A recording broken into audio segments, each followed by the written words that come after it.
All right, everyone. Hello. We're back. That's good. We got a new episode right now. And we got a YouTube legend in the building, man. But first of all, before I introduce him, well, go on, AP. You good? What's going on, my brother? All right. And the YouTube legend I was talking about is Mr. Trap Law Ross himself. Hey, what's good, guys? Man, I appreciate that intro, man. A legend. That means a lot to me coming from you guys, man. Blur. I could have gave a longer intro, bro. Nah, bro, I appreciate YouTube it, man. superstar. I feel like I'm just loading up, man. So a legend is, I'm blessed. The king of documentaries in the UK. Come on. Don't get me gas, bro. Don't get me gas. King out here. Biggest in the UK. Come on. Come on, biggest in the UK. Let's go. Bro, it's good to be here, man. I'm excited to catch up with you guys. You know, I've been enjoying your content for a minute as well. So, you know, let's get it. Love for coming through still, G. Of course, man. Yeah, man. Well, obviously, usually on my personal platform, what I would ask is, like, just to start off, like, how did you get your name? Trap Law Ross, yeah, man. I basically just came up with it. Like, I had another name, which I won't say, but like when I was doing the comedy stand-up sketch thing on YouTube, had a different name, wasn't really hitting. And then once I started to do the hip-hop stuff and it started taking off, I was just sat there, I was like, I need to come up with a name for what I'm doing. And I was like, I want to use my name Ross, that's my real name. But I was like, I need to do something like, it's like history, it's like rap history Ross, or like folklore. Then I came up with like rap law, and I was like, no, trap law. It's sort of like, it's more than just rap. It's like the trap, the streets, the history. I just came up with Trap Law Ross, like folklore from the trap, and it's me. Ooh, okay. So where are you actually from? I'm from Bognor Regis. I don't know where that is. OT.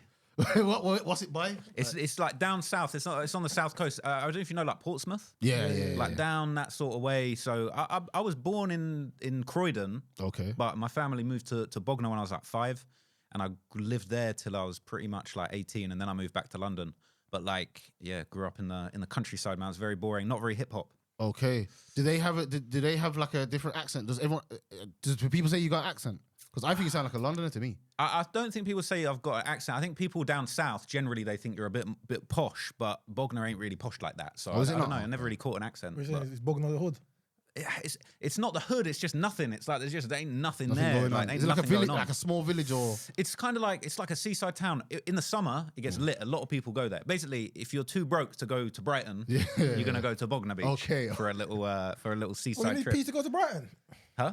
Brighton's peas these days. Oh, is it? But I don't know. Bognor's mad cheap though. Bognor's dirt cheap. So you're trying to go cheap. Don't know if you've heard of Butlins, but yeah. Is that in Bognor? That's Bognor Butlins. That's the only thing popping in Bognor. Oh, I've been Bognor then. I've been Butlins. Yeah, bro. Come on. I've been Butlins back in the day still. Yeah, Butlins is the one, man. Butlins is wild. I feel like Butlins is basically the only thing lifting up the Bognor economy. Okay. But you know what's mad actually?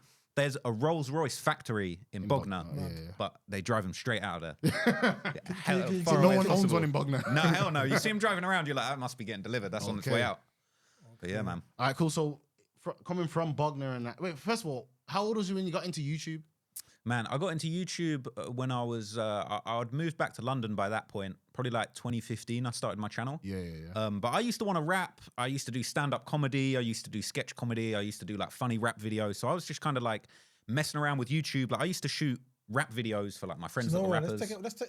Hold on. Yeah, you'll take it all the way back. I want to know is like, I think you said I was doing some research that your brother got you into rap. Yeah. First of all, how is your brother older than you? Yeah, both. I got 2 older brothers. They're quite a bit older than me. So So were they into rap? They were mad into rap. So this is the thing. And they're from Bognor as well? Well, that's the thing. They were a bit older than me, right? So we moved from Croydon to Bognor when I was 5. My brothers would have probably been like teenagers. So they were a bit more, grew up in the London culture.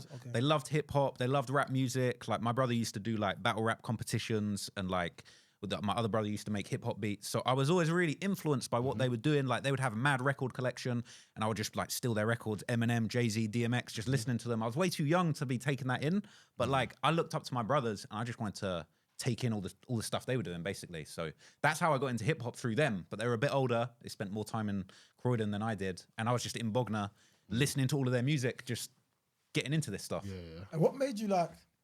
Because to do what you do, you have to be fascinated by like what was it? What rapper? Who was it? Was like, yo, this. Like, what was it? So when I was a kid, literally, like I'll keep it real. I never listened to other genres of music. Like my whole life, just hip hop. I ain't trying to hear anything else.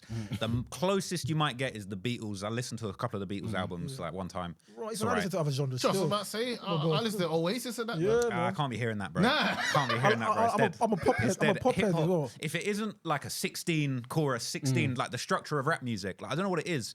But when I was growing up, all I listened to was my brother's CDs and records, like the first artists that really resonated with me, like Eminem, That was my guy as well. Jay-Z. Yeah, Eminem bro. was Like, my I was guy. like angry young kid listening to What do you mean- Eminem. What do you mean, fool? I hate Eminem. Eminem bro. is a mad. What? Are you Bro, crazy? I can't stand The him, Slim bro. Shady Marshall Mathers LP Bro. era. You don't know. He was good. That was a He good take. That was Eminem is crazy. a rapper. He is, man. Bro. Like he's a rapper. Like if you break down the things that he does, bro, Eminem is a genius, bro. Facts. But that's the thing, is like when I was a kid listening to like Eminem songs, the guys rapping super fast, I would feel like I'd listen to an Eminem song and I'd learn so much.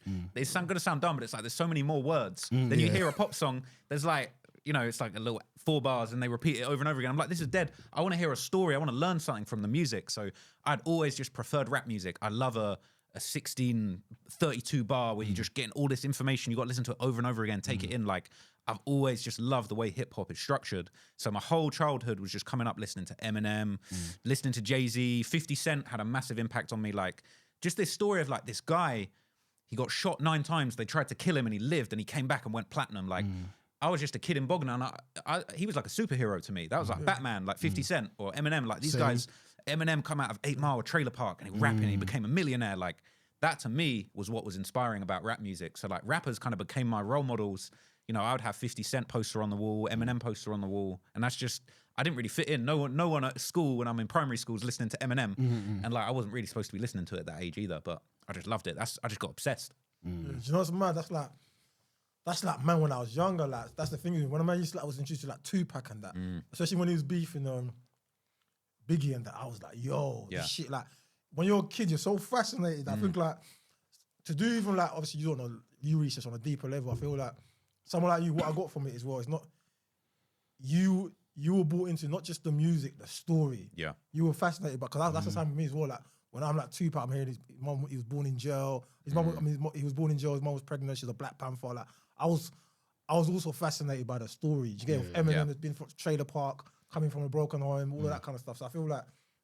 And the beef as well, like the beef. I remember growing up, and it was when I was pretty young, but this was when I was just so into hip hop. I was too young.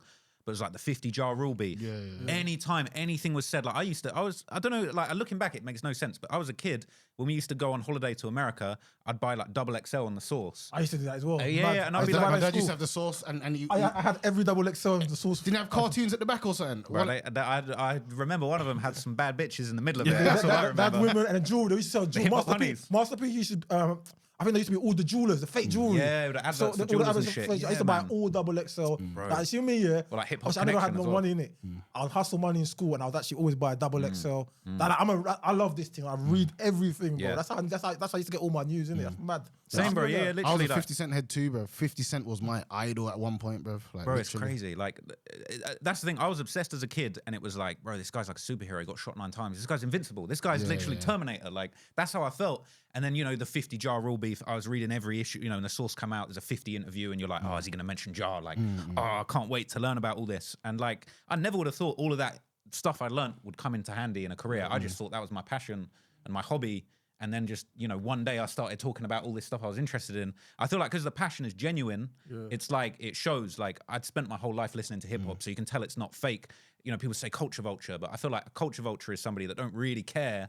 They're just jumping on something for the clout. Whereas I've always loved this shit. And had the YouTube not taken off, I'd still love it. I would just be doing it in my spare time, you know? I feel as if, you see how you said the culture votes thing, yeah? I feel as if now I can see that you actually live and breathe this thing. Even though I can probably tell through the videos, yeah, because like there's no way like you're gonna care this much if you're just doing it to make money. If you understand what I'm saying. So like I don't really see that with, to be honest, with a lot of the culture vultures. I do feel like they actually kind of do really rock with this. Otherwise, why on earth are you here, bro? Can I ask a question about the culture vote? Yeah.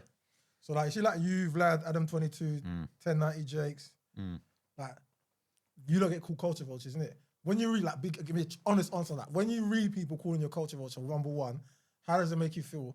And number two, the one thing I consistently see across the board, not that these are my views, but I'll talk my point after about, is you lot profit off the negative side of black culture. Do you get what I'm saying? Like, what's your explanation for that when you see stuff like that? So for the first one, man, I'll be honest, like, I'd actually never heard of a culture vulture until I started doing this. And then people started calling me it. And I'll be honest, I didn't get what it meant at first. I thought at first it wasn't an insult. I thought it was like, oh, you're somebody that's like very eagle-eyed and you understand, you see all the culture, and I realize, oh no, it's actually a diss. But like, to be honest, bro, I feel like it's part of the success. I think you get big enough, people start calling you a culture vulture, and whether or not you are one really depends on like the passion that you have for the topic. Like, I know I'm not just jumping on hip hop because it's hot right now. I've been a fan of hip hop from early, like, and I know deep down hip hop's all I listen to. People want to say you're a culture vulture, but I'm not going out this interview and bumping Oasis in the car and being like, oh, I don't really rate all that stuff. It's dead. So I don't take it to heart. And if anything, like, I see it as a good thing. It's like, I'm doing something right if I'm big enough that people are saying that. But the interesting thing is, I think a lot of people, you know, you mentioned me, Adam, Vlad, 1090 Jake, you know, all the white guys in hip hop media.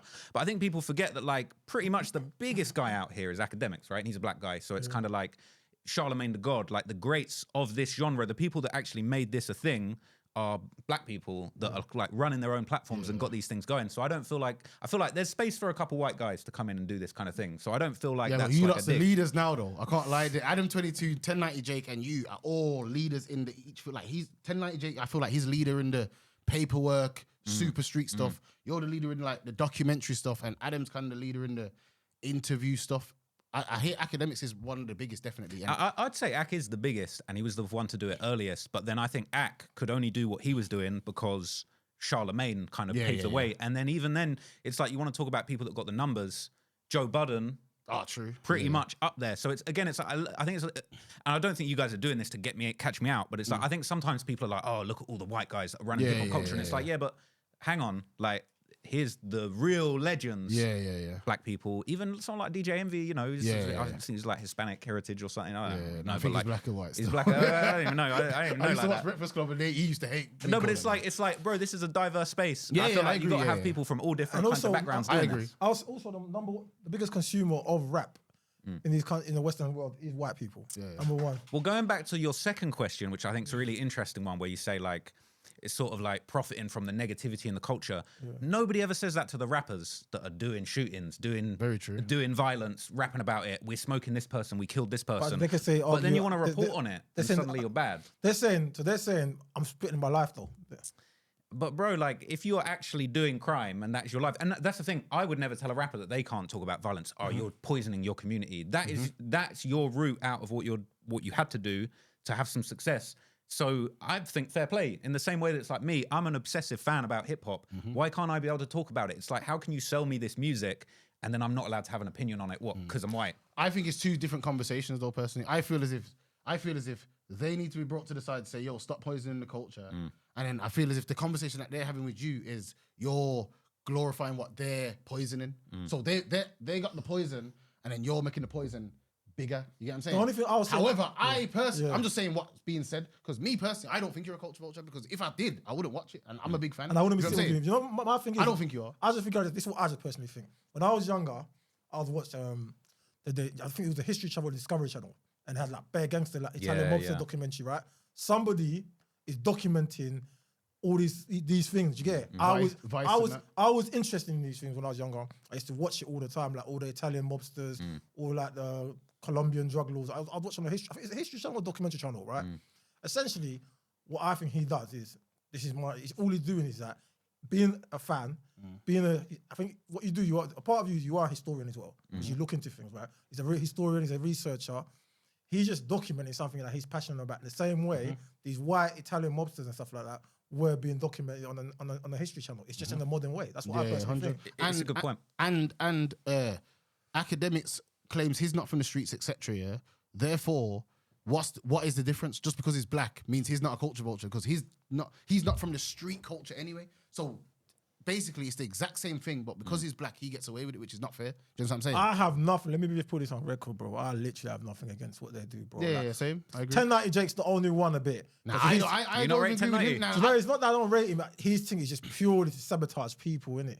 I hear that. Wait there. Why I have to combat that one here is because he also does eradicate people who get falsely accused. Okay, maybe so if someone gets there, everyone's calling him a snitch, and he does the research and finds out they're not, he will definitely make a thing saying they're not. Maybe because you know the negative headlines. Yeah. So and another thing they say about 1090 Jake is, he's only reporting on black stories now. He's done. I watch his channel as well. He does bare other. It's the same with these lot. For example, people say that Vlad interviews like white mobsters. Yeah. The thing is, if you're hip hop, you're gonna predominantly be interviewing black people. Yeah, right? yeah, definitely. Just by the nature of the numbers of black people in hip hop, it's a black genre, yeah, predominantly. But Vlad does interviewing bare white mobsters, bare and even himself. I think he's done some white Crip, Rich white Crip, white Crip, and then you've done Eminem stories. I've done bare Eminem you've done videos, Kim Kardashian, Slim Jesus, so it's like Stitches. And on top it's of a that, lazy argument people have. Yeah. Well, but I get it. The thing is, like, I would never shy away from having the debate and the conversation because I feel like I really believe in what I do and I have a genuine passion for hip hop. So I'd always defend myself. I'd never shy away. If someone wants to call me a culture vulture, I'm always going to stand up and be like, look, I love this. I actually love this culture. And as well, I think the thing when people say like, oh, you're pushing all of this gang stuff and you're glorifying it. It's like, bro, if you actually watch what I say and watch what I put in my videos, I always say this is nothing to glorify. The violence has to stop. This isn't cool. In a lot of ways, I'm trying to provide like a sensible look because it's the rappers that are going, we chinged him, we scored points. They're really glorifying it, making it look lit. And I'm trying to say, look, here's the murder, here's the mother crying, here's all of the sadness that comes from this stuff, and here's a guy that's got life in prison. First used to banter a bit. There was a bit of banter. Back in the day, yeah. I was bantering it back in the day. But I didn't do so much gangster stuff back in the day. It was really once I started doing the gangster stuff, I did, when it's all about death, I felt like I couldn't make fun of it. You're starting very serious now still. Like what the things I appreciated from your channel is that when I watched it with my mom actually, the Jay-Z and Dame Dash, how Jay-Z finessed him and all that. Like, you see them ones there, fam. Them ones are just so insightful, bro. Like, do you know what? It's not all just about, like, I reckon people that say that, don't watch all the content. That's the thing. What I think. Yeah. And it's like, as well, people are like, oh, all you talk about is gangsters. I'm like, yo, check through like 3-4 videos ago. I got Eminem and his wife. I got the Kim and Kanye 2.5 hour. And it's just kind of like, I think a lot of people that hate are people that don't even watch the channel. Yeah, I agree. Do you know what? People see clips and judge off the clips. One thing I'm going to big you up, though, it's two things, actually.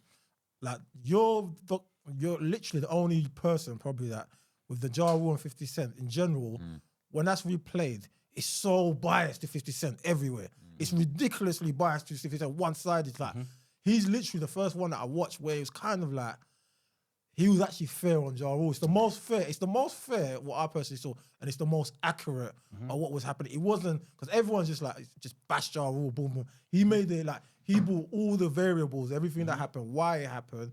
He also brought the times where they were on the up. He didn't make it look like it was just history's related. Wins in every Ja Rule story. That was that, and you know what? When I watched that, I was one of the time I'm thinking, right, like, you know what, like, I've everything I've ever watched, and like I said, because I'm a hip hop fan, I consume anything I'm interested. So I've watched a lot of the Ja Rule and 50 Cent thing stuff in it. So when I see on him, I was like, right, like, he's one of the few people that kind of like document it and they were like, in a good way. And even with the Rick Ross and 50 Cent, again, a lot of people, just because you see 50 Cent, people love him, innit? He's like the Tupac. He's like the one after Tupac. You can't say a bad word about 50 Cent, do you get it? But he's everybody's hero in a particular generation. So everybody is naturally biased to 50 Cent, innit? But like, with the Rick Ross one again, the Rick Ross and 50 Cent one, again, his one was the most fair account of what happened. So like, yeah, credit to you on that still. I try and cover things differently because people request do 50 versus Ja, do it. And I'm like, bro, hella channels have done that. So when I approached it, I was kind of like, let me tell it from a little bit more from Ja Rule's perspective. And like, I'm a massive 50 fan, but also it's just like, let's shine a light on some of the stuff because I don't want to just make the same video. You know, there's a bunch of other channels that have covered it really well. Like, shout out to like Diverse Mentality, did a Ja versus 50 video that's fire. But it's like, let me try and approach it and just put a little bit of a different flavor on it, give people some info they've not seen before. And that comes from me being a fan because it's like, bro, I know the 50 Ja story like from years and years and years ago, but it's just like, how can I put something new on this that's actually create something that's a little bit different? And it's the same way, like, people have done long Youngboy videos or people have done videos about the Von situation, but it's like, yo, how can I approach this in a way that hasn't had a light shone on it in this particular angle before? And I feel like that's how I've managed to stand out from the crowd by approaching things a bit differently. Do some of the people that you speak about in your documentaries and that, do they help you with the research, some of them? No, never. I'm basically completely independent. Do all my research independently. I don't reach out to primary sources. Okay. Like, I feel like some people have a problem with that, but my whole thing is, it's like, I'm a fan. I'm trying to create a video from the perspective of a fan on Google, just trying to find everything out. I don't want insider info or like secret info or private pictures, anything like that. I just want to get all the stuff off Google, all the stuff that I have, because I'm pretty good at doing research. So it's like, I just want to get everything that's out there, put it together in and make it into a story that's going to keep your attention. But like, I don't know, that's the thing, is it's like, a lot of people give me that critique, and they're like, oh, well, you're not really in the hood. You're not talking to the real people. And I'm like, yeah, fair, but also that's not what I'm setting out to do. I'm trying to give you all the information that's out here so that you can understand what's out here. I'm not trying to infiltrate someone's circle and find the inside story. Like, that's for them to do. Like, you think you miss out without going to the direct? Because there's two sides of the coin. When you go to the direct source, so in what I do, for example, when you talk to direct source, what I often find is you're either going to get the truth or you're going to get the agenda that they want, their agenda that they're wanting to push out as their truth. So there's two sides of the coin. So, but sometimes that you think when you're the research, the researching can be good to a certain point. If you're not dealing with the people that's actually involved in it. You think so? Well, that's the difficult thing, right? Because it's like, for me, I would prefer to just take all the information that's out there and just lay it out. And again, I feel like a lot of people critique me and they don't realize, they don't pay attention to what I actually say. Because often I might say in a video, look, there's a rumor on Reddit that this is going around. This might not be facts, but this is what people are saying. There's thousands of people spreading this rumor, but there is, there's no evidence that this happened, but this is what's going on. Like, well, let's not pretend that people aren't speculating on cases or anything like that. But at the same time, it's kind of like getting the primary source. Like, I was a guest on Van Lathan's show, Hip Hop Homicides. Yeah, I see that. I was on one of the episodes, but I spoke to Van after that. That's what I thought. Right, you bloke. That was a big. I think 50 Cent was behind that 50 show. produced it, man. I didn't get any time with 50, but when it was I saw you on that, I'm involved. like, yo, this nigga's boss, because he's a big show in America. Yeah, it was crazy, bro. It was a blessing to be. I was to like, be right, invited. this English you is boss. Yeah, bro, it was sick. I pay Honestly, attention to this. You see me, I'm a fan, bro. on TV, on American TV, bro. It's crazy. But the thing with that, like, I spoke to Van afterwards, and he was sort of talking to me about it, and he was sort of saying, like, man, it's difficult dealing with primary sources because people will just straight up lie to you, and then you're trying to tell the truth, but then they're lying to you, and then you're kind of having to say, well, do I put what they're saying in the documentary but it's not true, or do I have to contradict what they're saying and they're not going to be happy about it? So for me, I keep my distance. I'm making the documentary from the perspective of a fan that's Googling and trying to find it out, because before I was doing this for a job, I was just Googling, like, I was 50 jar rule. Like, I would just read any article, any piece of info about it, just for free, like, just not for work. That's why I appreciate what you do, because we're naturally like that. So imagine what you was doing, you're providing that for people now. Yeah. Your source of that. If I want to know something, what we was doing, we'll go on, like you said, we'd read articles.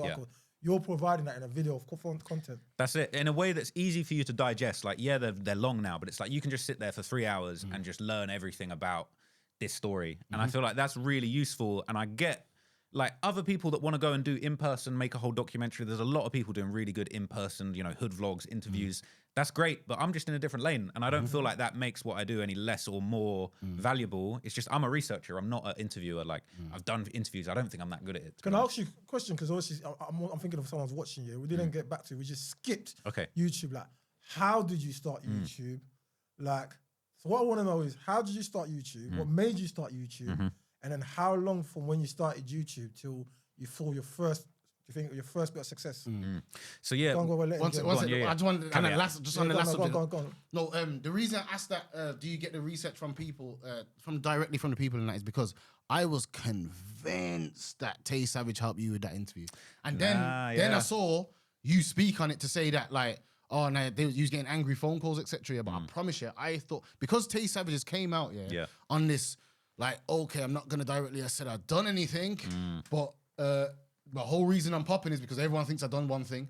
So I thought he was like trying to plant seeds around, like, okay, yeah, I beg you speak about. I can't say that I done it, but I beg you say I done it, and I beg you say I done. So I thought he was going around planting seeds because he's doing 100 interviews. So I thought that because you would help elevate his whole career, I thought he was feeding the information to you. Yeah, you know what's interesting? I feel like a lot of people thought that because he did an interview after where he was kind of talking on me and sort of saying, like, oh, he thought we were going to do a collab, and then I dropped the interview and kind of snaked him. And I feel like that, I just feel like that wasn't quite how it went down. But I feel like maybe, so basically what happened was, like, and this is something I've got to stop doing, but like, I'd be going online saying, I'm working on a Tay Savage documentary. And then that got back to him. And then, like, I think I posted a few pics on my Snap of, not on my story, of just me, like, listening to his music.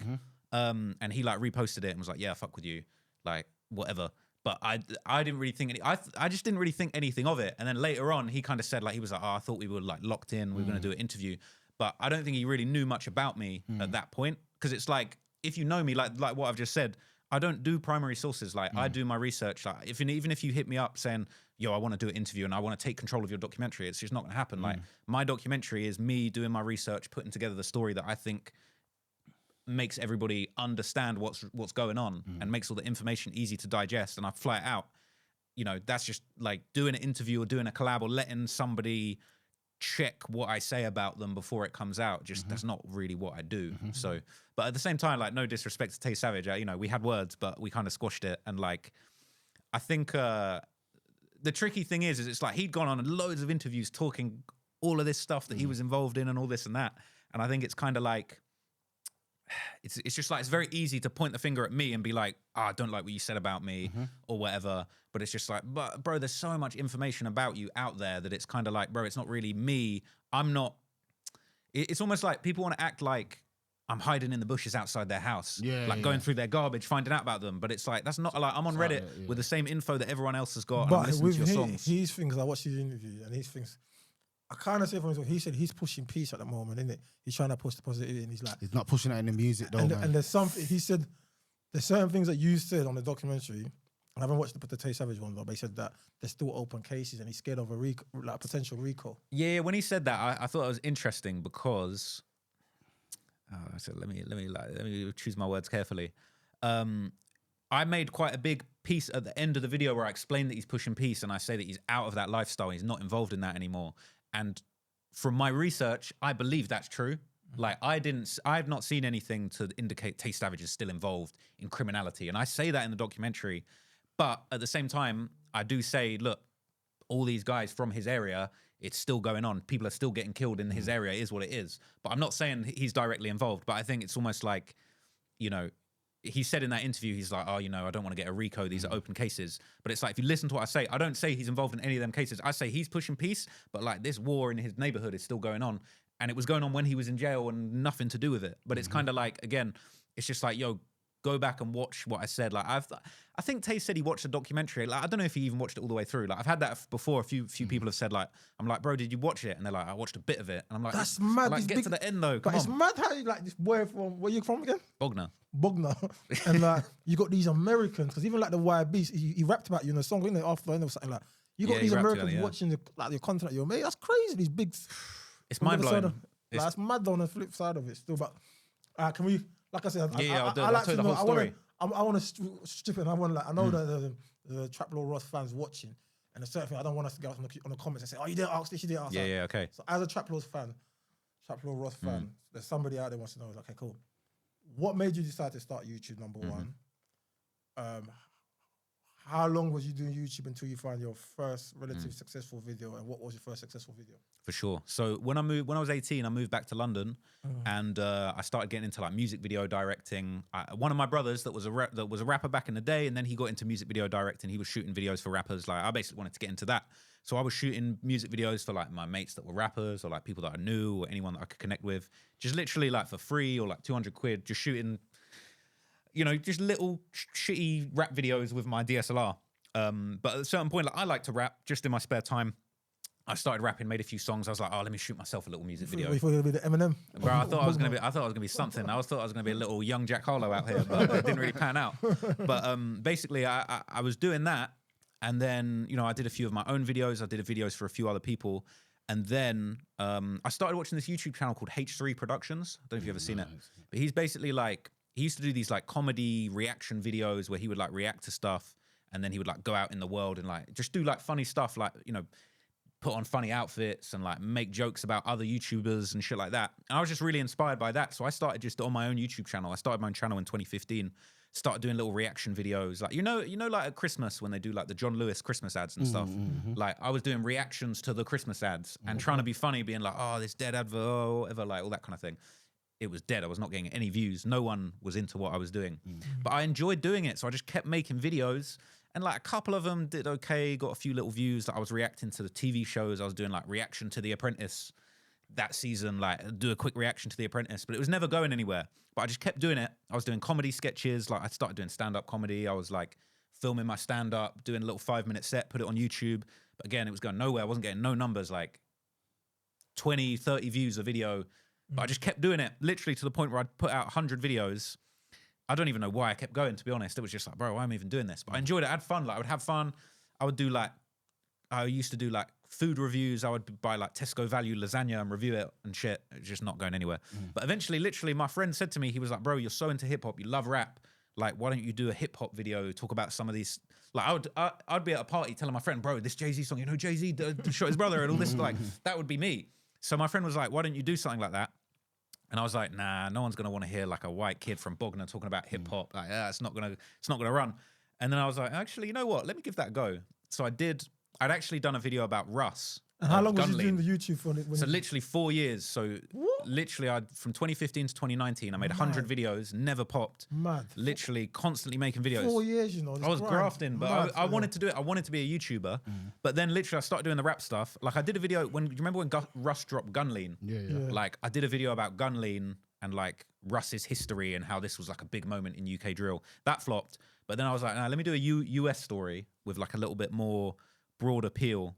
And then I did the video of Jay-Z shooting his brother when he was 12. And that just went clear straight away. That got like 20,000 views in a couple days. I'd never had a video do more than like anything really at that point. So I immediately, I was like, 4 years until your first video, that is mad. Gone, yeah. Grind that is. Properly. So, but as soon as I saw that, I was like, damn, I was like, I think I got something here. So that video was just racking up views. It got to like 50K. And I was like, wow, like, just organically, I reposted it on Reddit and I got a few views off Reddit initially, and then YouTube started pushing it.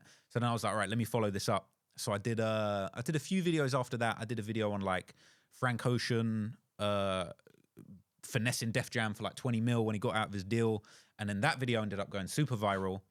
And also I did the 50 Cent versus Rick Ross video. That went mad viral. And the crazy thing about that was 50's team got it taken down. So that went viral. It got like, why? Because he wasn't in favor too. Well, I never understood why. It came from the email address that did the claim on the video was like @gunit.com, so I knew it was real. But like I was baffled because I was like, bro, 50 kind of looks kind of good in this video, but this was early. No one was really doing these hip hop documentaries, so I feel like they just felt some type of way about somebody talking about him or whatever. So that got taken down, but it did 750K views in like 2 days. First viral thing. And I was like, bro, this is blowing up. And then it got taken down by 50. And I was like, oh, fuck. Like I was on and now I'm off. But and I ended up getting the video back. I did an appeal. And then like a month later, I got the video back. What did it get taken down for? It was a copyright claim for, I can't remember what the content was. I think the YouTube copyright system was a bit more basic back then, so they didn't have to give me a reason. They were just like, yeah, copyright strike. Some person at gunit.com says they own your video and you're striked basically.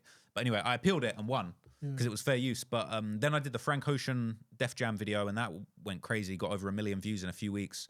And I was just on from there, I could tell. And then I got my channel monetized and I was able to basically leave the sort of the sort of job that I was doing before. So when you was doing that before, you was working. I was doing the music. I was doing the music videos, but then I also got like corporate film jobs. So I was doing videos for businesses and like universities. So you freelancers. You wasn't like basically. I wanted to know how did you have the time to still research then? Exactly. Yeah. So I was doing it all in my spare time. But then once it took off and I got a little bit of money from it, it wasn't a lot. But once I made my first like couple grand from YouTube, I was like, okay, I'm gonna go hard on this. I'm gonna go full time on this. I'm gonna try and hire an editor so that I can just run this up. And then from there, you know, I was able to just keep it going. Because once I had that momentum, it was like, I was just like, bro, if I drop a video every week, I basically said to myself, once it started going, I was like, this is my shot. I'm not missing an upload. I'm uploading every week until basically either I'm up or it falls off. Yeah. What's you doing it? And literally the whole year, this is the thing. I say I wanted to do a video every week, but I flopped. I did upload a video every single week, probably for a year. And then I took a few weeks, so I did an hour-long video about 6ix9ine and all of his beefs. And I was like, I've let myself down. I didn't upload a video in a week. But it was an hour-and-a-half video, and then that was one of the biggest things I ever did. And that's when I realized, I was like, I think the longer videos, you get the higher watch time. It was just the pattern, basically. Can I ask a question? How did you... So, all right, you know when you clocked from the Jay-Z, Frank Ocean, how did you start now deciding, okay, what's the stories I'm going to go with? Like, what direction? Because how are you picking the stories? Because obviously... there's one thing the video's doing well and going viral, but you also have to pick the stuff that's going to interest people.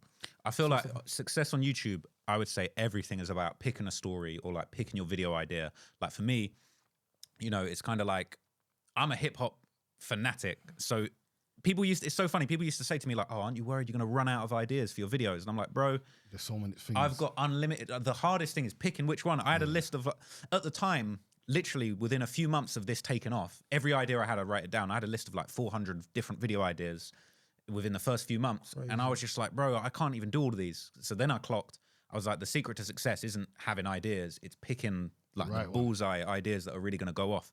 So like for me, I try and pick stories that I feel like really sum up like the important issues in hip hop. Like, you know, it's not necessarily the hottest rapper at the moment, but like when I did the Youngboy video, I just felt like Youngboy was like the most prolific and important artist doing rap at that time. Why do you think I that? know. I think, you said I that think you- we need to you chill said out. that We you- can go into that. You We can go into that said- more you said detail. it's- you said it's- you're giving a masterclass on the slide YouTube, so I don't want you to move Yeah, on. okay, someone keep, else, keep yes, going yeah, in yeah, that yeah. direction. Then I'll kill this young boy taking Should we a do the young second boy one. after? Should we do the young boy after? Yeah, yeah, We'll I'm- save that because that's yeah, a whole other I'm topic. about to This is kill like this right whole now, take. from a viewer perspective, even from myself, someone that's kind of entering YouTube, it's crazy. You're saying that you're kind of giving like a master, because even like I don't want 50 Cent's brethren, and I didn't know nothing about YouTube. I swear to you, I didn't even want to try. I didn't know nothing on anything.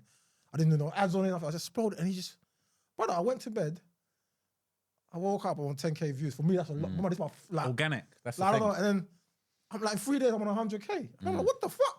But if you tell me what the fuck, like I don't know. Like, do you get what I'm saying? So I'm like, so you're saying it's the story. So It's the story, but it's also it's like the thing is it's like you suck people in with the idea. It's the idea, like what's the name of the video? Like for me, you know, the biggest thing I ever done was the King Von raps first serial killer. Like, bro, that's I can't front, like, not to gas myself up too much, but that's a fire idea as a concept. Rap's first serial killer. Like, Pause on that. that's I crazy. think that was one of the best videos to come out on YouTube last year. I'm Appreciate it, gonna bro. lie to Thank you. I you. don't even like watching long videos. I was a reckon mad top thing. 3 video of the whole year, bro. That was mental. I started Yeah. watching that in LA and like. The research on that Crazy, was man. crazy. Even how you went and got all the tweets, like that was. Yeah, I want to talk about I read that. every So- tweet. go- Yeah, go- we'll go wait, into wait, that. We'll go into that. let me But it's go like back as to an that. Let's go back idea, to that. it's like, bro, rap's first serial killer. Like, you know, Youngboy. It's like the title is like real killer or fake gangster, and it's about more than just Youngboy. It's That's about very Rico-ish though, man. When someone's alive, But the though. ironic thing, bro, if you get to the end of that video, you'll hear me say, I basically get to the end of the video and I say, you know what? I don't think Youngboy did any of that stuff. I feel like this is going on around him,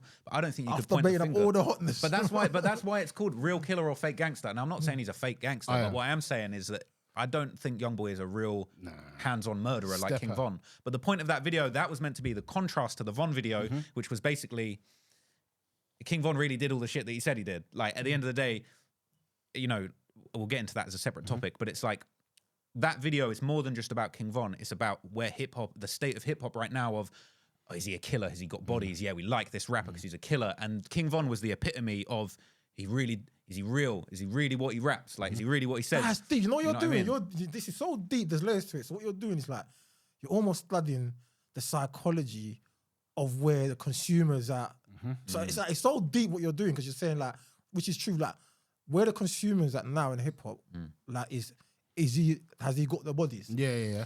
You're making it so obvious that the story matters. So you're about the so artist. when you're doing the story, you're also like studying where, like you said, the time you're in, the consumer, and like you're picking the rapper who's a reflection, like the epitome of the time where hip hop is. That's mental. There's That's why I did the Tay Savage thing, because like I love Tay's music, but Tay's not a big artist yet. He's on the way up, and I think he could be the next guy. But like, let's be real, people are rocking with Tay because of the stories. Exactly. I think he's a good rapper, and I think he makes good music. But it's the stories that have got people going, oh yeah, like Tay, like what did he do? Like, what's the story? He's really, really what he says he is. And it's like I picked an artist that maybe not everyone had heard of, but the story and the content and the conversation around him and what happened is very like it's sort of sums up where hip hop is right now. Like it's about, did he catch bodies? Did he really do it? Did he do his time? And I felt like Tay was like a perfect example of this conversation in hip hop of like, you hear a new drill artist and it's like, well, what have they done? So it's like I picked that story because I felt like it kind of summarized what's going on. And you know, right now I'm doing this video on Suspect, where you know, drill rapper killed somebody, went on the run, got bagged, now is in jail making music. And like right now, at least in the UK music scene, it's all about jail rappers. That's what's like, happening right now. Yeah, signing people from jail, people really doing what they did, and now they're birded off and they can't do anything about it, and they're still making music. And I feel like that Suspect story really sums up a lot of where hip hop is. And there's a lot of people trying to be Suspect right now. So it's like telling that story, Unfortunately. but also giving people the context of like, I'm not just saying, yeah, Suspect got 2 bodies, yeah, it's sick. Like, but it's like, how did he even, what happened to him when he was younger that made him into the man that caught 2 bodies? And then what happened to him after? And trying to give people that context and that understanding, because it's really not trying to glorify it. Like when you see the full Suspect doc, you'll see that it's like, bro, I'm not trying to glorify it. I don't think he would want to glorify where he ended up and how it all played out. You know what I mean? I'm just trying to give people understanding. But yeah, that's the idea. It's like I'm trying to sum up the conversation in hip hop. Like, where is it right now? Like, what is hip hop about? What are the stories that really capture what's going on? Yeah. Yeah. And you said the baby, when you said the baby story, you said that kind of helped. So when you tell some people stories, do you feel like when you're telling a story on an artist that's coming up here, like it's hot in it, it's bait, it could be bait, or do you feel like it helps because like you said, someone like me or yourself, when we became fans of hip hop, it wasn't just the music. It was like, okay, who's the person, where they're from, what area they're from. We consumed everything. Like I said, with the Tupac, with the 50 Cent, we consumed the story Eminem. Do you feel like when you're telling some people's stories that we're not too familiar with, do you feel like do you feel there's a marketing benefit to that, to the artist? And the baby, I think you mentioned the baby, something about the baby. The baby was an interesting one for me because that was one of my biggest. To be honest, that was my first story about crime that was successful. I did the Jay-Z shooting his brother thing, but that wasn't really like Jay-Z caught a case or something like that. That was like an old story that he had rapped about a bunch of times. But the baby thing was different because, again, you know, he killed somebody in self-defense in a Walmart, and that was just a crazy story. I was getting so many people requesting that for me to do the baby. I'd never really heard that much about him, so I started looking into him, did the story. But again, it's like he'd done a Vlad interview about the self-defense shooting. He'd done an IG live where he basically talked about what happened. So it's not like these things aren't already out there. But at the time, the baby was really catching a buzz because everybody knew he killed somebody and sort of, I don't want to say got away with it because it was self-defense. He was defending himself. But it was like, in my opinion, I feel like I didn't do it on purpose. I feel like it was an accident, but I learned from it. But like the baby thing, I feel like I accidentally summed up what was about to happen in hip hop. Because I feel like before the baby, people weren't really on the whole like, oh, did he actually catch bodies thing? Like, obviously, there's street rappers that have a history, like 50 Cent, but it was never a case of like, oh, has 50 Cent got a body? But then when the baby thing blew up, it wasn't just, I was just part of a wider movement, I feel, in hip hop that became all about like, we respect rappers that are killers now. I mean, Gucci Mane kind of did it, and I did the Gucci Mane story as well. But like, I think DaBaby was the first new artist that basically blew up off of a murder case. That's what I'm saying, because I was going to disagree with you when you were saying, AP, about like how when we was growing up, it was about the story, and I feel like 50 Cent, it was about the story, but I don't feel like there was many other people. I think I'm talking about for me. Okay, yeah. So the reason why Tupac, like, I'm a I don't think it's you have different listeners. I think you have like some hip hop listeners, they're casual listeners, they just like the music and that's it. And I think you have like, I think to do like even the stuff that I do still today as a job, there has to be an element of like deeper passion because you have to go into things, look into things. You get what I'm saying? Naturally, by nature. So I feel like with me, like for example, my cousins told me something I didn't even know. Like my cousin's like, he introduced me to hip hop. And he's like, he reminded me of one thing about 2 years ago on Christmas. I didn't know. He's like, bro, like when you used to play the music and stop it, write down the bars, everything. Because I just literally wanted to know everything that was said. Because I'll play the music, stop it, write down the bar. That's just me. I'm a deeper listener. When I used to be young, I'd look into Tupac's history. Like I said, his mum being a Black Panther. He was born in jail. He lived in New York. Like I knew everything. Do you get what I'm saying? The same with Eminem. I would always be invested into not only the music. When I was introduced to an artist, I was always invested also into the story. I reckon the audience I reckon that's become more prevalent now. Do you know what? I mean, yes or no? I reckon. I'll tell you why, yes or no. The reason why I kind of disagree with you is a lot of the time, when we was growing up, if you remember, they were marketing artists with their story. Yeah, but I reckon we could name 300 artists from back in the day that had no story. I don't know Chingy's story. I don't know Ludacris' story. That's Ludacris. I even knew, but his story's not that prevalent. But then, like I'm saying, about the big ones, you know, if you're talking about the Eminems. But that's what I'm saying. But I reckon nowadays, you kind of need to know the story. Like if you're in a certain genre of music, I feel like everyone you have to know. We gotta know Digga D's story. Yeah. We need to know Central C. You're right. You know what I'm saying? When you're a driller, for example, you gotta know you your know story where now. you're from. Yeah. Who you reps. Whereas the old school, I'm trying to think of it, gangster rap back in Ice Cube and that. Capping, you get what I'm saying? And we was that, okay with that. Do you know but I'm saying, but we knew they were from Compton and stuff like that. That's what I'm saying, but we don't know if they actually done anything. Bare people's from bad areas, but like Roddy Ricch is from a hood in Compton or LA or something, but we don't know his story like that. So, but I reckon nowadays, to be in a certain genre, I feel like we have to know that he's done something. Especially in drill and in drill, I think drill and street rap, drill and street rap, I feel like we have to know you done something, or you're not even going to be valid in the culture type of thing. You're not even going to be valid if we know that. come on, bro. We couldn't have a Slim Jesus in drill nowadays. You know, remember Slim Jesus? Yeah. We couldn't have him in drill nowadays. You get laughed out the room. It's a weird one because I feel like I feel like we had one. did we have a Slim Jesus? I don't know if we've ever had anyone like that. I feel like America's had a couple Slim Jesuses, but we haven't had one. Yeah, I hear you. Like a guy from that's trying to do the drill thing, but you can just tell it ain't real. I don't know. But like, I think you're right. You know, I think nowadays, I think just over the years, people have just kind of gotten bored and they want to see something new. They want to see a rapper with a new story. And it's sad, but the truth is, it's like, bro, we've seen a guy that's killed somebody now. With the baby, we need a guy that's killed too. That's why King Von thing was so potent. And again, that's why I find it frustrating because it's like, I feel like I really did my research on Von and people want to say, oh, it's cap. But it's like, bro, Von was all about I kill people. Yeah, making it known. Like, I literally kill people and rap about it. That was his thing. Though, some of the tweets that King Von was saying, you can't guarantee that he was talking about this specific situation. That's fair. However, though, obviously it looks like it because you killed someone and 10 minutes later you said, hey, someone just died. And guess who that was? The thing with Von, though, the thing I find frustrating with Von is that people constantly say, like, bro, you don't know. But I feel like it's a lot of like street guys that are just trying to look tough and project the whole like no snitching, like we don't talk on the streets thing. But when Von was alive, nobody would have dared said to Von's face, you're capping, you didn't kill anyone. Nobody, because obviously we knew that he killed them people. Every song he's talking about, I got 7 bodies. I got 3 + 4 bodies. I got several bodies. I literally catch bodies, beat the body and catch more. This guy's got lyric after, and nobody would have said to his face when he was alive, that's cap, you're not catching bodies. Because he was. And it's like now that he's dead, again, I think it's more about people maybe disliking what I do than thinking it's not true. Because it's like, bro, people, they're only listening to Von because of the real bodies. He was a great rapper as well. He was a talented shooter and rapper at the same time. It just is what it is. He was great at rapping. But like, bro, when Von was around, nobody was saying, oh, it's cap, he didn't do any of that stuff. And it's like, I just wanted to definitively, once and for all, with that documentary, just sit down and be like, okay, look, Von raps that he's got 7 bodies. Let me just see.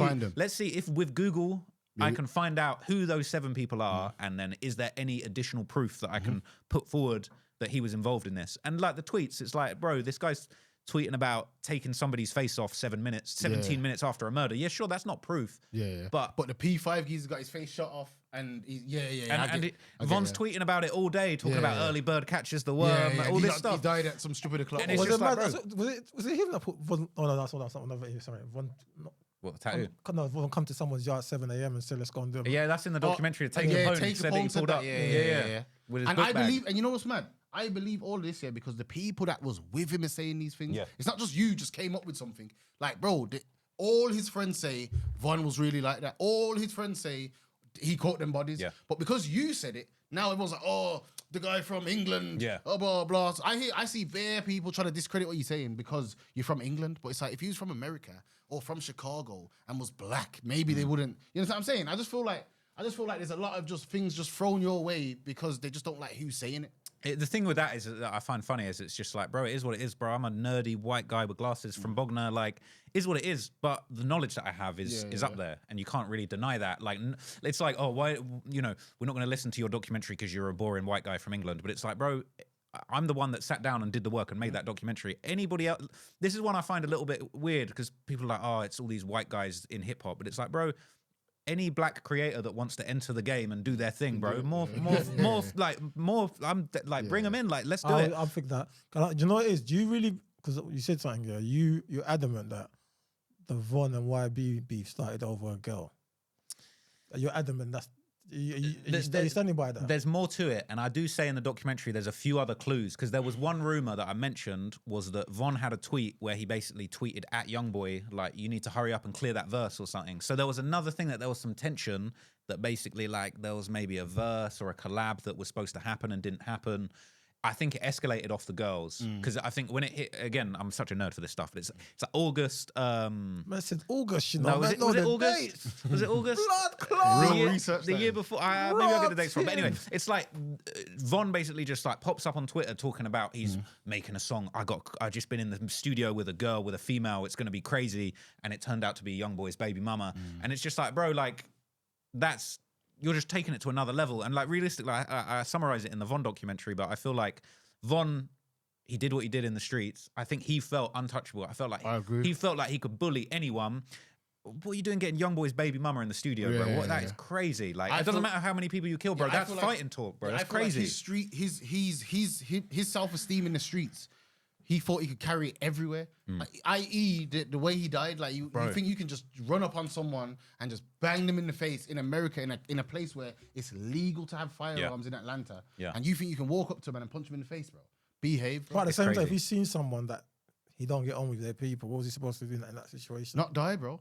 But that's the thing. Von was on smoke, though. That's the thing. That's who he was. He was ready to shoot, punch, whatever, because that's the timing that he was always on. And unfortunately, he got into a situation where he wasn't the toughest guy. If you watch the other documentary I did, the Lil Tim documentary that come out after the Youngboy one, you know, the whole point of that documentary is to basically make people understand that, like, in Savannah, Georgia, where Quando's from, Lil Tim was like the King Von in his area.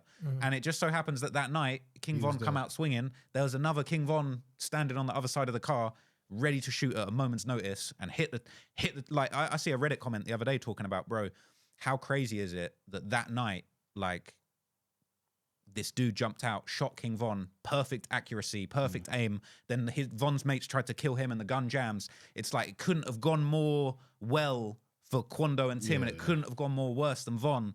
It depends what you believe, but it's like, some people are saying, like, bro, that God was on Tim's side that night and all this crazy stuff. But it's just like, bro, Von was a real tough, feared gangster in his neighborhood, but there's Vons in every single city around the world.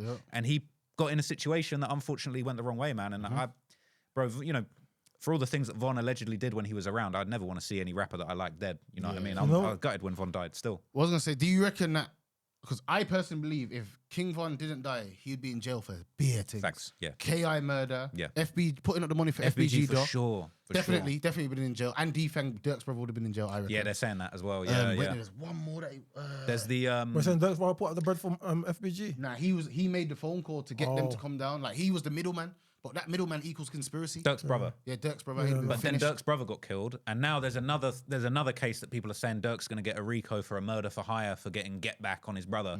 And then there's hella lyrics that Durk's got where he's talking about, like, we slid, but they don't know it yet, and all this stuff. So I've not covered it. There's a few other channels that are covering, like, the Lil Durk's Rico, like it's Lil Durk's time up and shit. I'm a huge fan of Lil Durk, but at the same time, if he's actually doing that stuff, bro, he's going to come back around. What I was going to say, you said something, and I found it a bit, I thought, because you're quite an intelligent guy, and I think, well, why did you think anything otherwise? You said you went through a little, it's crazy because I think the King Von documentary, I feel like propelled you. You was already massive, but I think that propelled you to just different heights. Superstardom. Do you know what I mean? Yeah. I feel like propelled you to different heights. I feel like, you know what I mean? But then it was crazy. You said on the flip side, you said you went through a little depressing moment after that and you got a lot of backlash. What I want to know is, one, if someone's died, cool, King Von might have done all those bodies or whatever, but he wasn't known alive. People known him as a serial killer.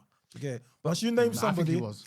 But man didn't. People used to call him. Man wasn't calling him, but he's calling himself a serial killer. This is the thing. A lot of people overlook this. If you go and watch my King Von documentary, in the intro, there's a montage of other people calling him a serial killer from way back. So it's like, he wasn't I wasn't the first one to do it, but I did make. I did bring it wasn't unanimously known. So you've put it and it's blown up, right? You're calling someone that's just died a serial killer, yeah.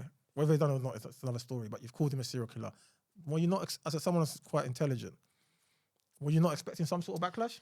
You know what? I was expecting some controversy. It was more realistically. What I'm trying to say with that is it was just on another level. Like, I'd made videos before that had gone somewhat viral. I'd never had anything on that level. Like, for that video, for those 2 or 3 days, I was the top topic in hip hop. 100%. Everyone was chatting about it. Akademiks, Asian Doll. It was on TMZ. It was mad. And I always expect a bit of controversy because I'm controversial. I make stuff that sort of make people go, "Oh, damn." But like, it just was so much bigger and it got beyond what I was prepared for. It was just too much to deal with, to be honest. And I think it was, people saying they're going to kill me. Chicago gangsters saying you're banned from Chicago. People saying we're going to send hitters to London for you and all this stuff. But it's like, it's more a case of just like, at the time, I just don't think I was prepared for it. I don't think I was prepared for that level of attention. Because I would have never said to you, like, honestly, I suffer from imposter syndrome for sure. Because even like now, when you guys are calling me a legend, like I'm just like, bro, I'm just a kid from Bognor that likes rap, and like it was baffling to me to be getting, you know, TMZ want to interview me about the King Von thing, like Asian dolls dissing me on Twitter. And I'm just like, bro, I'm just little me. Like, I don't even understand how this is affecting me so much. Imposter. You should have known, fam. That King Von thing was gonna go. That's one of the most loved people in this rap thing for this generation. I reckon. But you know what's funny though? I think it's like I think that made him the youth that made him even more loved of that documentary. That sounds so low key. And you know what's funny? What I'm saying. His manager, 100K Track. I chatted to him afterwards, and he said to me, he was like, "No, to be fair, when you drop that doc, the numbers went up." Yeah, he loves it, but of course he's gonna love it. The numbers are the music. Anyone music financially streaming. making money off King Von is gonna love that documentary because it's just gonna boost him, fam. But you know what? Going back to the criticism, something that really sticks with me a lot is like calling Von a serial killer, and he's this guy that's beloved. And a lot of people have said to me, they say to me, they're like, "Oh, what about his kids that have got to hear about him being a serial killer?" But it's like, bro, what about Von's music where he's talking about he's smoking Tuka, he's smoking females, I'm shooting all the females in here, talking about KI. What about the kids of the people that Von allegedly killed? Like, I see a video, a picture going around on Reddit of P5's daughter with a t-shirt saying like, "I love you, daddy." This is the guy that Von allegedly shot this guy's face off. Yeah, and then like, laughed about it. What about those people? And I'm really trying to be like, fair and balanced when I make my documentaries. But I think something that's interesting is like when people are like, "Yo, Von never did any of that. It's all cap." It's like, bro, you're gaslighting the victims of the people that Von actually did kill, basically. Because like he beat that one case. And Malcolm stuck his people fuming. Well, now it's like that guy that was on the case with Big Von that basically ate the Mike, murder. Big Mike. Yeah. He's basically come out, done an interview. He basically is just saying openly, "Yeah, Von smoked her. Smoked him. Von killed the guy. Like, I was trying to talk my way out of the charges, fucked it up. Von got off." But like, bro, Von obviously kills people. Like, that's just definitely the proof's in the pudding on that one. But it's just crazy for me to be like to get that criticism that's like, bro, what about Von's kids? And I was like, what about all the music Von put out condoning the murder, smoking on Duck, you know, constantly talking about Duck after Duck got killed. You know, Duck got killed in August 2020. Von got killed in November 2020. In those months after Duck got killed, Von was doing the most. Dissing. You know, Duck's got kids. Like, what about Duck's kids? Von literally created a Duck murder scene in the Took Her to the O video where he literally has an actor that looks like Duck and kills him. And then like, what was it? Probably 6 months later, Duck's literally dead on the street in the same way as the video. So it's like, bro. I went there. Do you know how close they live to each other? It's mad, Chicago, yeah?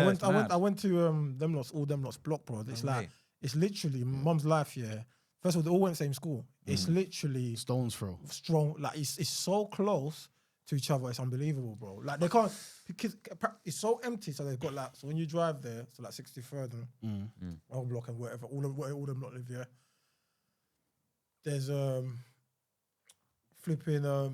there's all basketball courts, back to back basketball courts, right? Yeah, brother.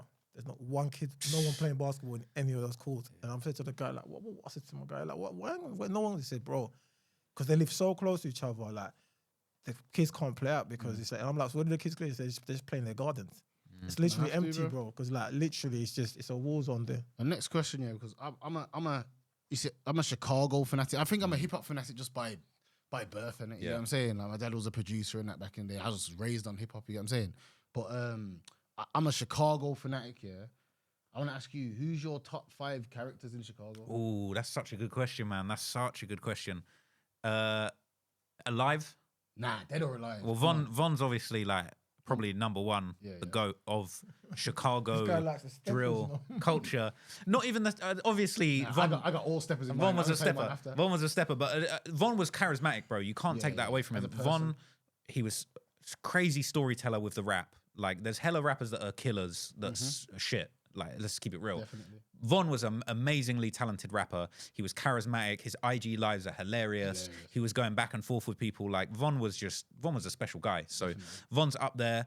I feel like Lil Reese has just always been historically like an interesting character in Chicago. You know what I mean? I know exactly what you mean. But he's not. I He feel don't like really talk, but he's like, from what you get from him, he's just, I don't know, man. it's like it's not charismatic like Von was. Like, Reese is like very quiet and reserved, but it's like when he does speak, it's always like you want to hear what he's got to say. You always want to be like, yo, what's Reese saying? Like, I feel like Tay's a really interesting character because I feel like Tay Savage. I like him as well. Still. I feel like he's like the epitome of like strong silent type. You know what I mean? He's like the way he carries himself in all of his interviews is like Tay Savage. He's like there. You know, when he's talking about the bodies and shit, like there's me and Hunch always saying the same thing from one of Tay's interviews where he's like, they're talking about the murders and he's just like, I don't know what happened, but whoever did it wore a mask. So Yeah. that's how they beat it. Yeah. And it's just like It's about chilling. It himself. just gives Yeah, me yeah. chills when I hear him say that. I'm just like, damn, this guy's is one of a kind. Man, to be honest, I know I'm not trying to disrespect the other side, but like I would say, I don't know if you know about KTS Von. Yeah. Cool. I know every single person. KTS though. Von. There's KTS not Von. one character I don't know. I like KTS Von just because he was like such a demon. The way they were doing the no lacking he videos. was a bit- I didn't really like him. He was too demonic for He me. was like an actual demon from hell. yeah, Like I would watch his videos and just be scared. Like there's that video Kill to Survive, and he's like in front of the shop where like a bunch of his ops got shot, and or like the videos where he's lurking and filming himself. There's something really sad to me about the idea that like you've got a guy like KTS Von or even King Von. These are guys that are so charismatic. Like KTS Von's running around filming himself, chasing his ops. And it's like, bro, if you took that energy to doing a vlog that wasn't trying to kill your ops, you could have been anything, bro. views, You had the yeah. charisma, you had the confidence, and it's wasted on this gang war. I Like, prefer his it's kinda brother sad. though, man. KTS Dre. I think he was a bit more charismatic. I like him. Yeah, Dre was cool as well. I mean, obviously, it's crazy how he went out. Yeah, Like he the got whole story of smoked. Dre getting killed outside the police, outside the prison. No Limit Cairo is probably up there as one Yeah, of the yeah, most he's up there, entertaining he's up there, characters. he's up there. Yeah, with him and like that interview that he did where he's talking about, you know, Herb ain't never flew us to Egypt yet. Yeah, Like, he ain't been to Egypt yet. Yeah, Like that was crazy. I used to love Cairo. I think it's gone down a bit for me with him, but I feel like though he slowed it down a bit. To be fair, like all of those guys, I feel like they're under a lot of scrutiny. Yeah. Right now, that guy Ricos and Lil shit. Wet just got arrested on a federal charge for like a switch. So Yeah. I feel like he's got to be careful with the and vlogging and and stuff. didn't they question him about the Dre thing as well? Little Wet. I'm sure you got questions about the case. I would assume they did, but yeah, that's still unsolved at the moment, as far as I know. I feel like I need one more name. Who did I say? I said King Von, KTS Von, Cairo, Tay, and Lil Reese. That's my Reese, that's five, five. I'd say. My 5, King Von, Take Capone, 051 Melly. Yeah. I could throw a little Reese in there still. I could. What do you rate of FYB J Main? I don't even see him in the same. I used to listen to. I know about when he was dissing and that, yeah. But like, I don't see him as one of the members. When I say I don't see him as one of the members, it's like because I've kind of researched his story and I see that he moved away young and he was just about a bit, but he didn't really seem like one of the steppers. I don't know. I just kind of see him as comedy now. You get what I'm saying? But like, I don't really put. Oh wait, there. Oh god, I can't forget Duck. I got from the other side, Duck, Melly. And yeah, that's probably it from them. Duck seemed like a cool guy, you know, like of the IG lives I've watched with Duck, he seemed like he was quite charismatic as well. And again, it's just so sad when you see the shit that went down with him and Von. And obviously Duck passing away, but it's just like, bro, these guys had so much charisma. If they'd have just left all of that shit behind, they'd all be alive. Like all, 6 people just gone to jail for the O Block for the murder of Duck. It's like, bro, all of these people could have been doing better things with their time. Did you see the video? Yeah, man. Sad, innit? Really sad, man. Sad, bruv. Because I do what I do, I see all sorts of Chicago murders all the time. Is it? Yeah. Because it's like, because they come up on Reddit, I'm doing my research, the Von murder, there's this. What is this Reddit? Can't get right. The Chiracology Reddit, can't get right. I follow the same Reddit. I don't even still. know what Reddit is. I think Bro, can't you get need to- right. you It's need just to like get on a there. blog Follow me. page, innit? The UK Reddit, follow me randomly. innit? Bro, Follow the me. UK drill subreddit, that's where everything's going on. All Is the it? Popping. That's what I saw. So is Reddit like a social media? Yeah, but it's more like just opinions, though, innit? It's not really like fact. It's like the comments of everything. It's like It's almost like in between like a message board and social yeah. media. But Yeah, how do you know? yeah. The thing is, this is my whole thing. This is what I was going to ask you as well. Like, when you do your research, you say you go Reddit. I don't feel like steppers that are involved are going on Reddit. I agree. I feel like the thing with Reddit, I think Reddit is people that are like super fans that they want to follow this shit. And I'm not condoning it, but it's like I feel like the guys on Reddit, they're following Chicago drill like it's sports. Yes. Literally Yeah, like yeah. this person just scored on this person. Yeah, yeah, and it's yeah, like, bro, I think that, I respect what they're doing because I feel like the Reddit, they're really engaged with what's going on to the point where they're documenting it in a way that's really important. Like at the end of the day, I think these gang wars that are going on, somebody needs to document them and actually keep track of what's going on. I don't want to glorify it, but it's also like, you can't pretend it's not happening. I think Reddit's a bit reckless though, in terms of not the self-snitching, just the fact they'll just put a body on someone on Reddit in the comments and leave it. Like, yo, he killed this person. Done. Not even know, allegedly, I think he did. So-and-so killed, but they're arguing in the comments, nah, so-and-so defo can't get right, and boom. And Bro, I'm like, I love that shit though. yeah, so do I. It's kind of funny, but obviously not like the death ain't funny, but as in like the whole the sport of it, when it's not the death part, is kind of funny, like, or interesting. The thing is, I feel like what I try and do is I try and take that information and present it in a way that's more responsible. So it's like, you know, and again, the Reddit's doing what the Reddit wants to do, but they're literally, like you say, in the comments being like, this person scored on this person, this person poked up this person. What I'm saying, if the people that are doing it are not on Reddit, so who's commenting? It's just how do you know it's are, credible? People you don't. That's the thing. And when I talk about stuff on Reddit, like me, when I do my research, what I like to do is I'll essentially I'll go on Reddit and find out if a bunch of guys in the comments are saying this guy killed this guy. Okay, that's not enough for me to make a whole video about it. It's like, okay, like the King Von thing, for example, it's like they say he killed 7 people. Okay, who are the 7? Find all the different comments, all the different people. There's like, overall in that video, there's 12 people that they say got killed that Von had something to do with. And I debunk in that video. There's one or two that I literally say, yo, Von might have been in the car for this murder, but he didn't do it. Like one of them's like the Lil Mark murder. And they say Von was in the car with D Rose when they did it. And then they drive past the crime scene and he's saying, man down, all of this stuff. But it's like the Reddit is just the starting point. Then it's like, okay, I'm going to go from the Reddit. I'm going to try and find the Chicago Tribune article for the person that got killed, the real person. I'm going to look them up. I'm going to look at the circumstances around the murder. With the Von video, it's like, what time did the murder happen? Okay, what was Von tweeting around that time? Is there anything close? Mad. And then it's that. When I did the Von video, my plan was like, I just want to find out who are the 7 bodies that people say killed. What is the most info I can find out about, true or false? And then I was like, oh, let me read his Twitter. I ended up reading every tweet he ever made. And I couldn't believe it like that.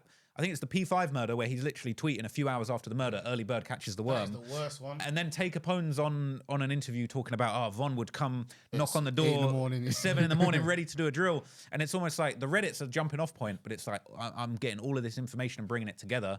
Combine that with Von's lyrics where he's saying, you know, I don't think I even talked about it in the documentary, but he's got one lyric where he's talking about the first body I caught, he was tall and shit like that. And you're just like, bro, there's just Von was given so many clues saying he shoots women, saying. But the reason why I heard the murder rate, I think it's only solved like 20% of the murder in Chicago, something like that, isn't it? It's crazy. They let them do what they want, fam. But you know what? The FBG Duck thing really changed it because obviously Duck got killed downtown in a very luxury upmarket area, and they had to. I don't like that they've done that. To be honest, I feel like if Duck would have got killed on 63rd, they would have left it. But because he got killed in front of all these rich places, establishments, they really looked into it. You get what I'm saying? And it's true. And from then, the clap. So after that, you're saying the clamp down on all the Chicago stuff. Yeah. Well, the thing is, it took them like a year. That's the craziest thing. Is Duck got killed, and they let them just chill. Everyone was, and I do a documentary, The Murder of FBG Duck, where I kind of break down less about the Von stuff and more about what was going on with Duck and the guys that killed Duck. They were all over Instagram. That guy Muwop doing bare songs about it. The quack shoes, that was ridiculous. Did you see the shoes? A man had a duck. There's some Gucci shoes, and basically someone shooting a duck on the shoes. Mad. They bought the shoes and was styling in the shoes, like. And he posted the shoes on Instagram with the caption like, I can't remember the exact caption, but it's been like, people know that I've been a stepper from early, wink, or like something like, or like youngest in charge from day one. Like people know what I do. You reckon Zelman killed himself because he knew he was coming? Man, the Zelmana thing's crazy. Crazy you bring that up. I want to do a little side video on Zelmana because I feel like it's super interesting. But you know the thing about his baby mama? Yeah, his baby mum cheated on him, Crazy, and the bro. baby wasn't his. Yeah, bro. So he could have just. There's a lot. I feel like there's not just one thing. Yeah, there could be bare different. Because there was a rumor that he like overdosed, and then it was that he shot himself, and then it was like. Wasn't there a rumor that he got high, went to a hospital, and admitted and was it to the telling hospital? all the Duck stuff? Yeah, I think yeah. that might. I don't know if that might have been true actually. That's what I heard about. I haven't looked into it deeply yet, Yeah, but it's like there's you so heard many about it, rumors. I don't know if you know anything about this, but it's so basically like. Like they say like the O Block 5. Oh, like no, the I know. There's another guy. Yeah, I know about that guy who killed himself. Yeah. I know about that. But like there was a whole Bare story. rumors of why. Okay, I don't know about just that. I don't know about the rumors, but I know the guy. Basically, he got allegedly, but I don't think it's alleged. I think it's true. But he got this girl pregnant and had this kid, and then it turned out later on that the kid wasn't his, and he'd like all these pictures of him with the kid and family and all this stuff ended up not being his kid. Then all the Duck stuff happened. He was allegedly one of the shooters on the Duck hit. And then, ended up taking his own life. But I don't know. I don't want to bring the tone of the pod down. But it's a very sad story, man. It's crazy. That's sad. But you know what it is? We're going to go to the Youngboy, innit? Because he wants to. Why do you think Youngboy, that's a bad story, is the most, what you said, the most significant artist of this generation? Yeah, Youngboy's the GOAT, man. The most important. Cheeky. The most Youngboy's important. the GOAT. So why do you say he's the most important? I want to know your reasoning behind that. So I feel like, bro, I don't feel like Youngboy gets nearly enough credit for setting this style, this pain music, gangster. I've really lived life in the streets and I'm singing about my pain. Youngboy, I feel, was doing that. And Quando, to be fair, they were doing that on another level back in like 2017, 2018 times. And I feel like, I love Lil Durk, but I feel like Lil Durk kind of took some source from Youngboy and Quando. And Durk said it himself. There's a bunch of interviews where Durk's talking about, my most influential artists, Youngboy and Quando are in there. I feel like Youngboy really is the one that set the tone, and he invented this whole, I'm a singing gangster, I'm singing about bodies, I'm singing about my pain. And I feel like he's so influential. I just don't think he gets the credit he deserves when it comes to being the guy that set the tone. Yeah, I know he flies out a lot of music, but then again, also, I go into this in the documentary, I feel like people don't give Youngboy the credit because, yeah, he flies out loads of music. So would you if you were on house arrest. You can't leave. All he can do is sit and record and fly out music. So he's literally doing all he can, which is just like, he is literally on house arrest in the studio for like 3-4 years now. All he can do is fly out music. So I really respect it. And I feel like he really set the tone for what hip hop became today. And I feel like people don't want to respect him because they don't understand him or they've not taken in enough of the music. But that's why I wanted to do the 6-hour Youngboy doc. Because the more I learned about him and the more of respect I gained for him, the more I kind of realized, I was like, yo, I think this guy actually really set the tone for what hip hop's going through right now. Even if he's not doing the biggest numbers, like Youngboy versus Durk, Durk's getting the numbers, but there isn't a Durk in his current form without Youngboy and the sound that Youngboy pushed out. That's the way I see it. But I know Youngboy's not for everyone, but I'm a Youngboy fan at this point. You know what it is? I kill everyone that listens to Youngboy because I just feel like, one, I don't understand him. 2, he does all this painting his nails and doing all this eye stuff and that. I don't understand it. Yeah, it's a bit mad. There's bare things He's with going him. mad on I house just arrest, bro. don't understand him. He's bro. on house arrest, Yeah, breaking out the nail bored, paint. He's got fam. nothing Like, going it's on, bro. weird. And then, like, I don't know, maybe it's more of his personal life that I just don't get that. I don't actually like the music. I don't like how he sounds. I've got 2 Youngboy songs on my whole phone out of 3,000 songs. Which ones? Carter Son Yeah, fire. and Deaf Acclaimed. Yeah, Nah, it's there's hard. bare tunes you're missing out though. Bro, there's so many. Yeah, AI Youngboy too, bro. Yeah. It's a classic album. there's Give that a bare couple more tunes. listens, bro. There's If you like bare Carter tunes. Son, you got to take that whole album in. For you, Bro, I'll take it in. But bro, first, listen. Pause. But yeah, that was. I think Youngboy is an absolute stinker personally. Oh, Absolute. No, Nah, like, do you know what it is? He's got some tunes that, bro, you feel it, bro. Yeah, like, bro, on Like an you're gonna, like, emotional bro, I'm level, not gonna bro. lie to you. He goes into that zone where it's like, yeah, this nigga's spitting still.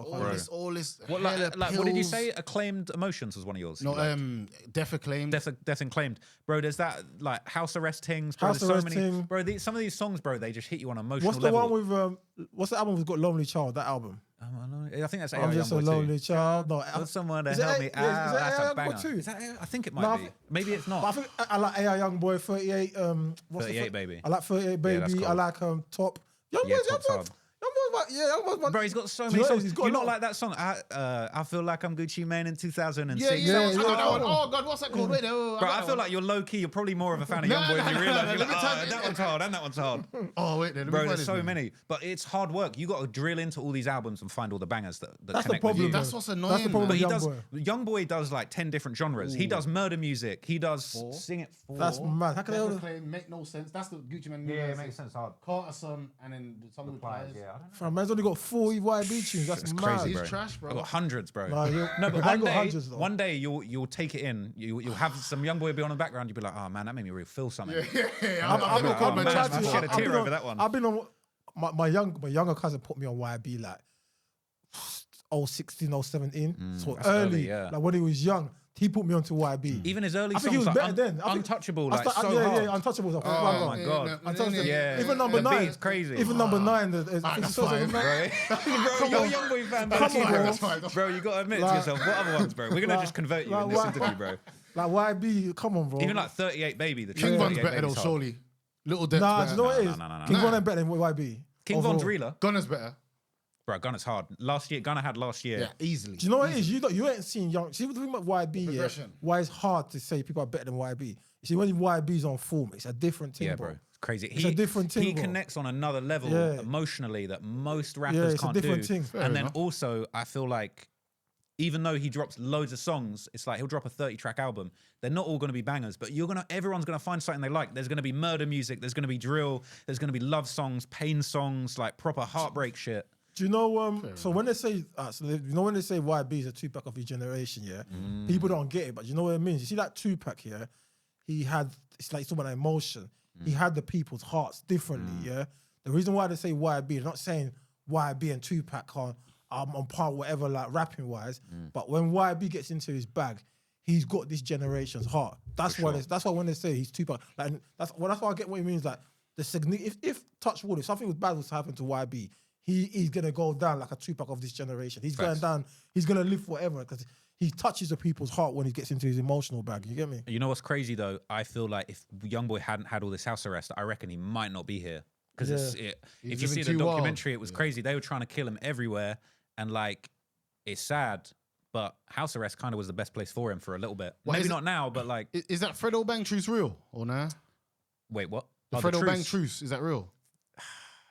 They still go back and forth. So Youngboy had that. They made their truth, and then Youngboy had his little video where he had his head on the pillow talking about G Money that got killed. So he kind of reignited it. But the thing is, he was like on stopping the violence for a bit, and then he came back in that. He did that interview, I think it was on Rap Radar, and they were like, "Yeah, you're like stopping the violence," and he was kind of like, "Nah." Some people have bipolar, you know. Yeah, something's wrong with him. Do you know what I think he's been through so much though. Like again, like that's why I did the 6-hour doc on him. Is it's like, bro, there's so much to this guy's story. It's so far. I always say to people, it's like, bro, you know, he's called Youngboy. He's literally gone through a whole lifetime of shit so young. He's like, what is he now? Like 24, 25. But like, bro, this guy has been through so much stuff. He's had lost so many people close to him. People trying to kill him. People turning on him. He's got 11 kids. Like this guy is literally an old man in a young boy's body. Like he's been through so much, and then he puts all that in the music, bro. I think it's special. But I'm gonna stop blazing Youngboy for a second. I feel like the comparison in the UK is Digga D to me personally. I feel like he's probably the closest we got. Closest, innit? Yeah, as far as like been through a lot of shit. But the thing he doesn't like when he said that. Like he didn't like. Digga D don't like that. He hates that when I say that. I say that all the time to him. You're like Youngboy.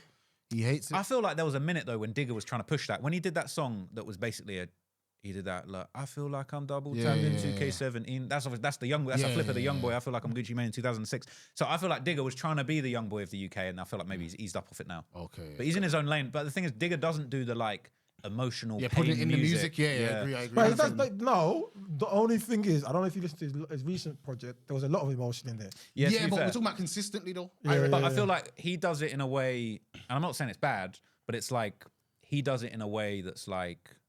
It's almost like, how can I put this? I don't want to offend Digga.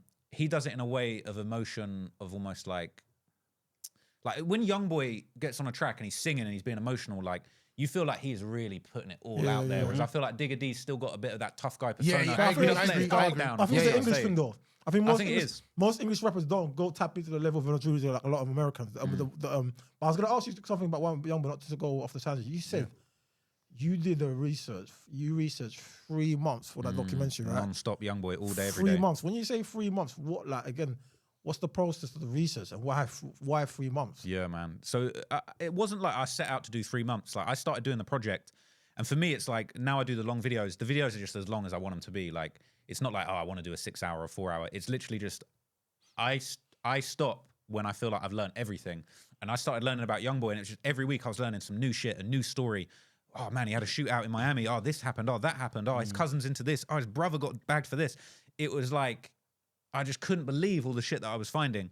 So my process is literally like, I'll just go on Google or Reddit or whatever, and I'll just be trying to learn everything I can about Youngboy. I'll read every article. I'll listen to every interview. Obviously, I'll listen to all the music. You know, often I'll listen to the albums and I'll read the lyrics while I'm listening to it and really take it in and be like, what is he actually talking about? And I'll make notes in a document, usually like chronological order. So like, he had a shootout in 2017, put that in there, listening to the album. Oh, he says this, he mentions this guy, he mentions his uncle, he mentions his dad, like he mentions his mum, put all of that in there. And literally just for weeks, bro, every day, just listening to a new Youngboy album I ain't heard, listening to an interview that I haven't heard. Okay, like I've listened to all the Youngboy interviews. There ain't many Youngboy interviews, to be fair. But like now it's like, let me listen to some Fredo Bang interviews, like Fredo Bang on Vlad talking about Youngboy. Let me hear that. Literally, I'll just go hard trying to learn everything about the topic for weeks until I get to the point where I'm like, I think I've heard it all. When I start seeing the same shit over and over again, then I know, okay, it's ready to cap this off, write this up, and turn this into a video now. Can I say something, yeah? The only thing is, as a consumer, yeah, like I said, I'm not gonna lie to you, your first long one that I watched was the King Von one, innit? But a lot of the stuff I watched previously, there was because obviously I'm a busy man, bro. I can't lie, like I can't sit down for the thing is I actually want to watch the YB one. But when I'm seeing that, I saw I think 6 hours, isn't it? Yeah, it's mad. I'm saying I'm gonna have to dedicate a whole week, but I've got things to do. I can't dedicate. No, for sure. I is there any way obviously, is there any way you can do like your old model of condensing versions or not? Man, you know what's funny though, bro? It's like I get so many more views on the long videos. Oh, That's is the it? thing. It's like it goes clear because Is of it the because watch people have time. to- Okay, The yeah. watch time's so high. I have a really high watch time, man. I'll be hitting 40, 50-minute watch time sometime Yeah. because people really connect with the videos and stick with it for a long time. And I like to think I really get people interested and get people watching. Like, I want somebody to be stuck there, be like, oh, I don't give a fuck about Youngboy. Let me hear a bit. And then they watch and then they're like, oh, man, I got to keep going. I'm with not this. gonna lie. When I first started watching your stuff, that's what it was. I was like, let me dedicate like 10 minutes to this. What would happen is I can't even lie to you. Glued. Get sucked in. Before you know it, I've done a whole hour. But I'm going. I'm in the got my barber. mum on it, I'm in fam. the barber chair. I'm just watching. I'll plan my day in it. But before you know it, I'm just planning my day around. But see, when you start getting to the 6 hours, that's when I kind of like tapped out. 6 No, hours I'm- is mad. I'm- I'm not doing I'm- that again. That yeah, 6 nearly hours is killed me, bro. crazy. It's too hard work to even But- edit that. It's crazy. But the King Von one, I definitely watched I the watched it in parts whole though. thing. I watched that in parts. I feel like watched the whole two thing to still. 3 hours is the sweet spot. Like I'd like to stick to that. You know, I upload like all the chapters from my videos as clips. I got another clips channel now. But like the thing is like I like going deeper. And to be honest, there was a period when like I wasn't the first by any means. There were a lot of other great creators that were doing like hip hop, factual documentary content before me. People like Blackie Speaks, Diverse Mentality, all that kind of stuff. But I think we were quite early to that, and it kind of blew up as a thing of like hip hop media content. But then it's like a lot of people then joined in, just copying, doing 10, 15 minutes. Now there's a million people doing it. So I had to find a way to evolve and make myself different.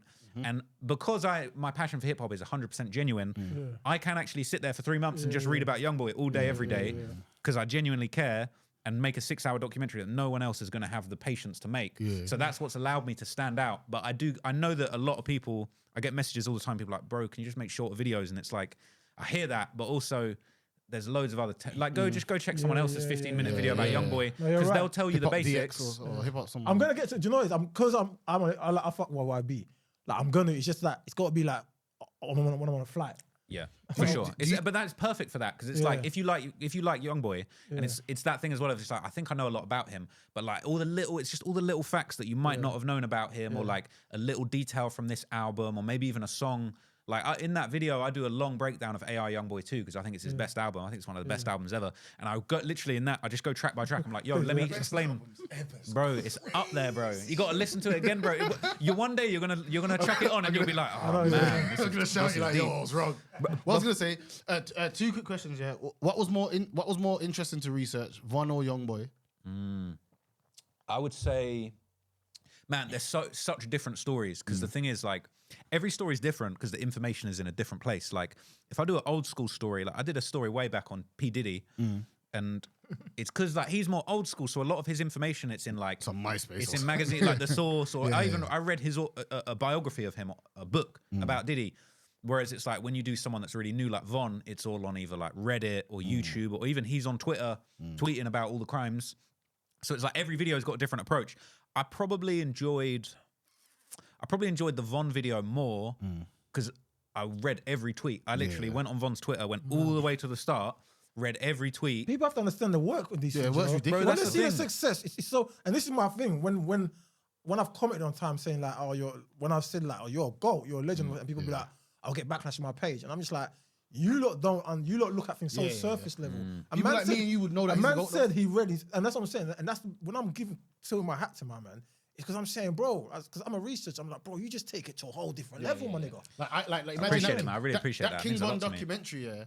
Was like I was in LA at the time. I remember watching it. I was in El Monte, if you know where in LA. Yeah. Listen, I remember watching it. Yeah, and setting you a challenge in my head to bring me information I don't know, because I'm more or less could be shy psychology. Bro. Yeah, I know what's going on. Facts. So I'm sitting there like, yeah, let me see if he's got something I don't know. And I was like, I didn't know that. Still, I Yeah. didn't know that, because your level of research is ridiculous, bro. You know what I'm But that's saying? what it is as well. It's like, to me, making a good video is I got to tell people something they ain't heard before. And it's like, because there are other videos about Von knocking about. There's other videos about YB knocking about. Like it's not anything new. So for me, it's like every time I'm trying to challenge myself and be like, okay, what can I actually find about Von? Like reading the tweets was just one thing, but there were several things where I was like, I got to find a way of bringing something new to the table. I'm gonna read every tweet. Or even with Youngboy, it's like, I mean, there were a few different things that I did with the Youngboy story, but my thing was like, I don't think anybody had ever built the full Youngboy timeline because people are like, bro, this guy flies out albums constantly. Like, oh, no one's really following it. And I'm like, no, let me work out what was going on in his life.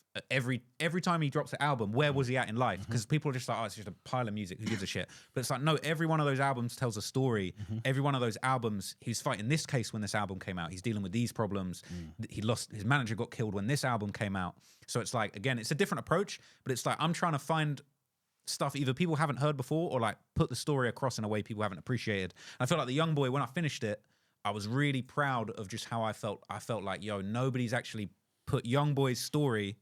So complicated. It had to be 6 hours, but it's like, this is like, you can actually understand everything that he went through, where he was at, where his headspace was at when he made all these decisions.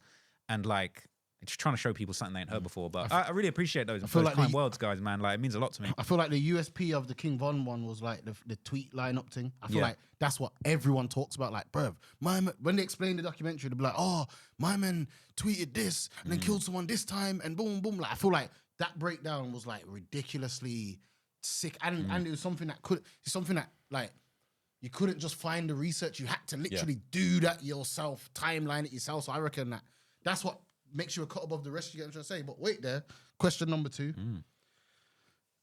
You're clearly making some dough out here, bro. What's going on, bro? I'm seeing big drip, but you can't see it all on camera. But my man's dripping, look at a Miri Blazer and that. Listen, this was reduced, you know what I'm saying? I still get the deals on sale. I saw you buying a kettle yesterday or something. I'm like, I was just window shopping for the kettle. Yeah, just window shopping for the kettle, you know? So what's the... But them views ain't like... So my question is, for people, aspiring YouTubers like myself, I would love to get to this level of YouTube. You get what I'm saying? So like, what's the finances looking like? Because if you can sit down for 3 months and research a man, you must have that 3-month paycheck from 3 months ago. You get what I'm saying? Like, how's the finances with this thing? Is it good?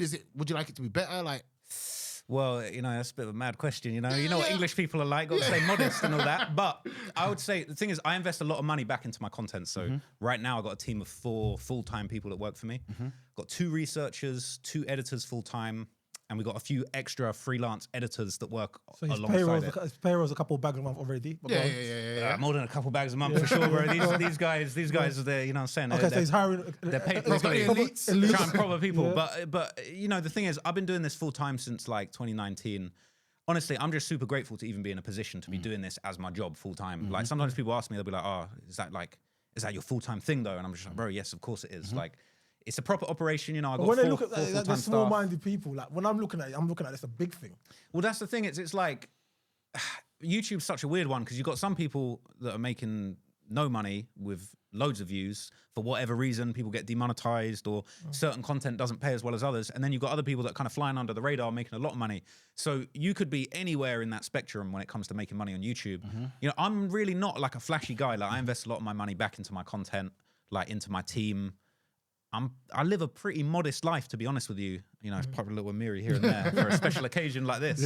But, you know, I make a decent living out of it, man. I'm very, honestly, like, I just feel grateful to even be in a position to be doing full-time researching and writing and talking about stuff that I'm truly interested in. But the thing is, I want to grow.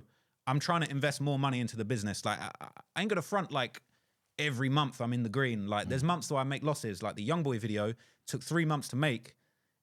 Bro, it was a very expensive edit. Like, it was very long to research that. Like, I was making losses in the months leading up to that, trying to get to where I wanted to be. So my big goal at the moment is to try and have a video up every single month so that I can have, like, consistent earnings. But it's still been a struggle trying to get the editors right, trying to get the team right. Like, I had a little period where I made a decent loss, like, last year, hiring couple too many people than I really needed, and then it was just getting to the point where I was losing money every month. Isn't it? Yeah. So, you know, it's not all like profit stacking money constantly, but also like I'm definitely blessed, man. I'm in a grateful position. Them views you're doing, and obviously and the Patreon thing. Like, come on, let's not lie. Well, how many subscribers you got on Patreon, bro? I don't even know, bro. Don't even check it like that. He knows that. That That was a bad boy answer still. I knew his Patreon was gone clear because I just calculated from the YouTube subscribers and the views, and because people love fuckeries. People love. I damn near subscribed, bro. I was subscribed to nothing. Yeah, that's what I'm saying. I said people are subscribing and paying to the Patreon. And remember as well, a lot of his audience is coming from America. That's my next Americans question, are unsubscribing to Patreon and stuff like that. Yeah. Because remember, America's a very tipping culture, so they don't mind paying for things like that. It's I more never thought about it that way. It's That's more interesting. American than a UK thing. Yeah. Patreon. Who would you say your main audience is?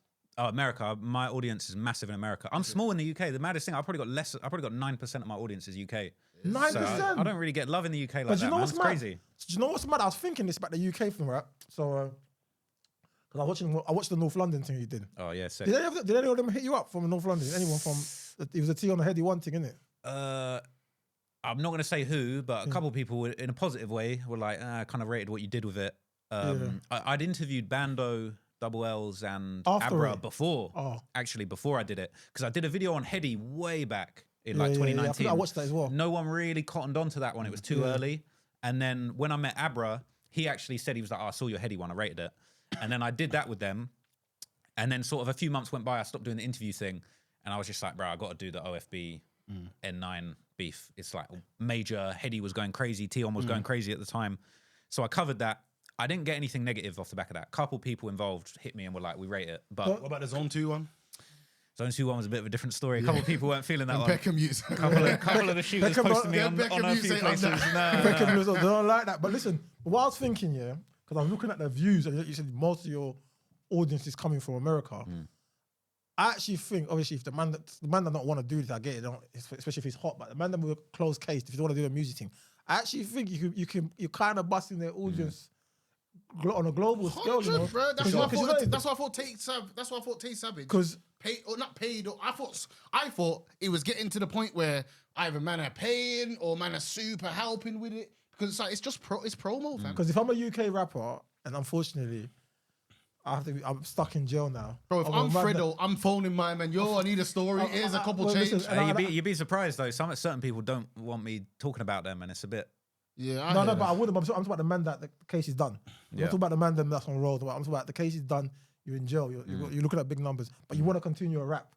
Essentially, because once you put a video out, because you're looking at millions. There's millions of people eyeballs on you. Like you said, King Von's music. There was an increase in the thing. I feel like, especially with your audience being predominant in America, they're gonna watch that. They're gonna have keen interest on that particular artist. There's a chance there. There's an opportunity that I'm talking about. If you're down in that and there's an opportunity there for you to then go and release music. Do you know you should do CB story? Like, you know, the new story. I was gonna say, CB would be a bad boy one. Yeah, SJ there's a would be few. good. There's a SJ few would be good ones. but I think you've already covered. I sort of covered OFB, it, yeah, but there's more to it. Like as time's gone on. But Yeah, that's what. Yeah. You Crazy Titch and them and yeah, we were chatting about Crazy Titch earlier. Yeah, Actually, there's couple, man. There's couple of these legendary stories. But yeah, for sure. There's a lot, man. Obviously, like the next one I've got coming up is a UK story. I'm doing Suspect, Active Gang, all of that stuff. Yeah.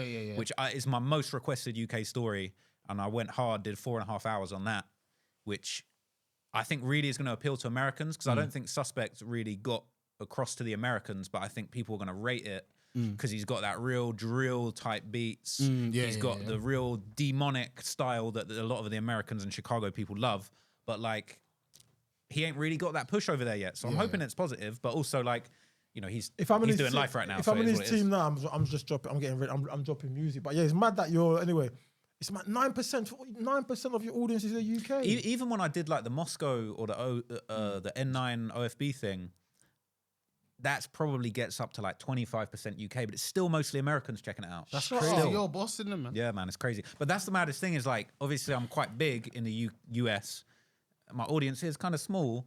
When I go to the US, when I go to LA, I get so much love. It's really overwhelming. Whereas I'm here, I'm quite low key. Like, to be honest, I got co-signs from people like Akademiks and Adam before anyone in the UK ever even shone a light on me. So it's kind of unusual. What? That's when I started respecting it, bro. I consume when I'm watching them, because I'm watching his thing, but I'm watching them and bringing them up, brother. This one of the men started saying, yeah, this man's a G in what he's doing. You see Academic, you know when the Academic breaks down things on his Twitch thing, he's talking about my man's research on certain topics. I'm thinking, raw. But he's looking at my man's research to verify certain things and that. You're a big dog. You're with them, man. And remember, and this is what I realized is like, you kind of made me think. I'm not even gonna lie to you, but I started doing the state thing. I'm thinking, he's kind of shown me like you can be from the UK, but you can play on a global scale. Yeah. You can play with the big boys if you put in the right work or whatever. And it's like, man respected it because it's like raw. Like I said, you're from here. and your work has got to, and these men are journalists. Remember, as well, the reason why these sorts of validation do actually matter, yeah. I'll be real with you. Why people like these validation matters in what we do is because they're journalists themselves. So if they're journalists and they're saying they're looking at you as a credible source, they're almost validating because no journalist wants to be wrong in their source. Well, you know, like my thing is, it's just like I'm trying to get to the facts. Like I'm not trying to. People say you're trying to paint this narrative, and it's I'm really not trying to paint a narrative. I'm just trying to learn everything there is about it. I'm gonna give maybe a bit of my opinion and tell you how what I've learned maybe makes me feel. But it's like I'm just trying to get to the facts. I'm just trying to do my research, find out. Like the King Von thing, it's just like, bro, guy said he killed 7 people. Let me find out. Like how close to the truth can I get? And people are like, you never know 100% unless you were there with him. And I'm like, yeah, that's facts. Like we will never know 100%. Never, ever, ever. It's not possible. But I'm trying to get as close as I can to that 100%. Do you have a social life? Like, what do you do on a normal? Like, what's a normal? What do you do? I work a lot. I work like crazy, bro. I'm a so workaholic, so I understand. But the stuff that there's times you got to do normal things. Like, do you link chicks? I saw you some baddies. Where did I see you? I see some pictures of a couple of baddies. Hey, it was in LA. Yeah, I see you somewhere. Sky Brie in that. Question. I see you going even Park Chinois. You think that? Yeah, in a little Park Chinois. Yeah. You know what I'm saying? What do you do like on a normal? Honestly, bro, I work like crazy. So literally, like today, you know, I'm coming to meet you guys. I've got a few different things going on. It's a bit of a social day for me. But usually, like, I'm working. A podcast. This is work. Social day. This is being social, but like usually, you know, I tend to work. I work pretty much every day. So like every day, I'm on the computer doing my research or watching edits back, writing notes on edits, picking a story. I try and do a live stream every week. Yeah. I'm a pretty boring guy. Like I literally just chill at the crib and work and write, and then like maybe go for dinner. I like going for dinner, little meal out. Not really in the club. No, I never go to club. I don't drink. I don't drink alcohol ever. When do a major think event, you can come true, man. Bro, I'll slide through to one of yours. I'll slide through to one of yours. I'll make sure you're good as well. Yeah, bro. You need to look out for me. You know what I mean? I need to get the security. VIP. No, I got you. You got you. Sure? Oh, wait. What was I saying? Do you feel as if in like say America where you're more known and that? Do you reckon you need security in that? Yeah, I have security when I'm in LA. Yeah, you need security, bro. Yeah. What do you feel about like moving? How do you feel about moving around in that? Because like obviously. You never know who doesn't like something that you say. They've got firearms in America. Police. Yeah. I'm careful about what I do. The thing is that I'm not really outside. I don't post my location. I don't go to no crazy places. I don't go out partying, drinking, getting caught lacking. I don't drink. That's not really what I'm on. I like to just chill at the crib or like go out for dinner. So I'm pretty low key, but at the same time, like if I'm in LA and I'm going to be in a place where people know where I'm going to be or I'm going to be somewhere bait, I'm probably going to have a security with me or like, just being careful, being cautious. Like I know that what I do is some real shit, and it's like it's difficult because when I first started coming up doing the gangster stuff, a lot of people I felt maybe friends, like people in my personal life, didn't really take it that seriously. And it's like on the one hand, people used to say, I remember people used to say to me like, "Oh, what? Like the Bloods are gonna come and shoot you." Oh yeah, right. And it's sort of like, kinda, but then it's like as things have progressed, it's kind of like okay, but also like. Got to be careful. Got to think twice about where I go, what I do, what I'm doing. If I'm out being crazy, bringing attention to myself. Even with the money thing, you know, I'm quite modest. I'm not really too much of a show off. But like, you know, I wouldn't want to be caught up in a situation where everyone's looking at you. I don't know. You hear about all these things of like people driving around in Lambo trucks and getting caught out and robbed and all sorts. And it's just like, bro, I'm not really trying to do that. I'm just a very low key, humble, relaxed guy. I'm genuinely passionate about my work. I love working. I love doing this, but yeah, I got to take my safety seriously. Like I say, when I was first coming up, people were like, "Oh, Bloods aren't going to get you," but it's like, I do have to be careful. I'm on the radar of serious people, and it is what it is. Like I do have to be careful, but at the same time, I also do think it's a little bit overblown. Like when the Von thing came out, a lot of people saying we're going to kill you, Chicago gangsters, you can't come to Chicago. A couple of people like we're going to send the hitters to London for you and shit. But nothing happened. And like a few months later, a lot of these O-Block guys that were dissing me were coming back around saying like, bro, maybe we could do a little interview. Like maybe we'll get something in together. Like let's do something that can help us. Basically, people at 1 minute, they're saying they're going to kill me. The next minute, they're sort of seeing if I can get them some motion on what they're doing. So it's like, I got to take it seriously. But at the same time, I don't think everywhere I go, I'm going to get shot up. That's just, Are your parents proud? Like your parents? I think so. I don't think they really get it. I think they like, when I first started doing YouTube and it was taken off, I'm sort of like, I'm kind of blowing up on YouTube. But they're just like, what? Yeah. So it didn't really mean anything to them. But I think as time's gone on, like they've seen me get recognized and stuff, and like it's, you know, that's exciting for them. They see that that's going on.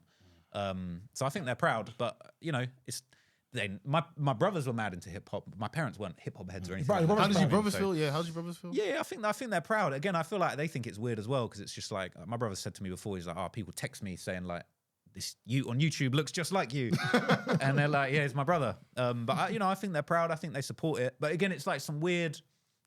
This YouTube thing, it's a whole new world, isn't it? So I think people don't How really could you get not it. get it now in 2024? I feel like people are starting to get it, but it's like, again, you know what it's like. It's not new no more. Like, No, but you know what? You know what Yeah, it but is. if you're not Yeah? interested in the space, it's weird, bro. Like, Yeah, what's you know that what it's about? like? My parents here, like, they don't know what I do. They're just Yeah. like, they're just happy. Yeah, that I'm my not doing parents is anything bad. directly involved in what I Yeah. do, so they know that like Yeah. they when I get an achievement, like for example, my dad thought TR Trizzy was French Montana, by the way. So he's like, oh, is that French Montana? Sick, son. I'm like, nah. He's someone called TR Trizzy. Go reach him. Then he researched. He's like, oh, it's from London. Sick anyway. Yeah. You get what I'm saying? Yeah. So it's like my dad's mad involved in stuff. My mum's a bit more clueless, but I just feel like because they know about hip hop, etc. and whatever, they kind of understand what's going on. But I feel like if you're not from the background, Yeah, you're they right. might be a bit confused. My parents don't know, but they're just like, we're happy that you're not doing nothing bad. Exactly. We're happy that like they can see that I'm all right. That makes sense. You know what I mean? You know what's a bit mad? I think something that really made me pick up and take notice is like my parents for years, they would sort of be like, oh yeah, we like what you do. We don't care about hip hop. We're not going to watch your video. It's like, we don't sit there and watch your video. It's not something we do.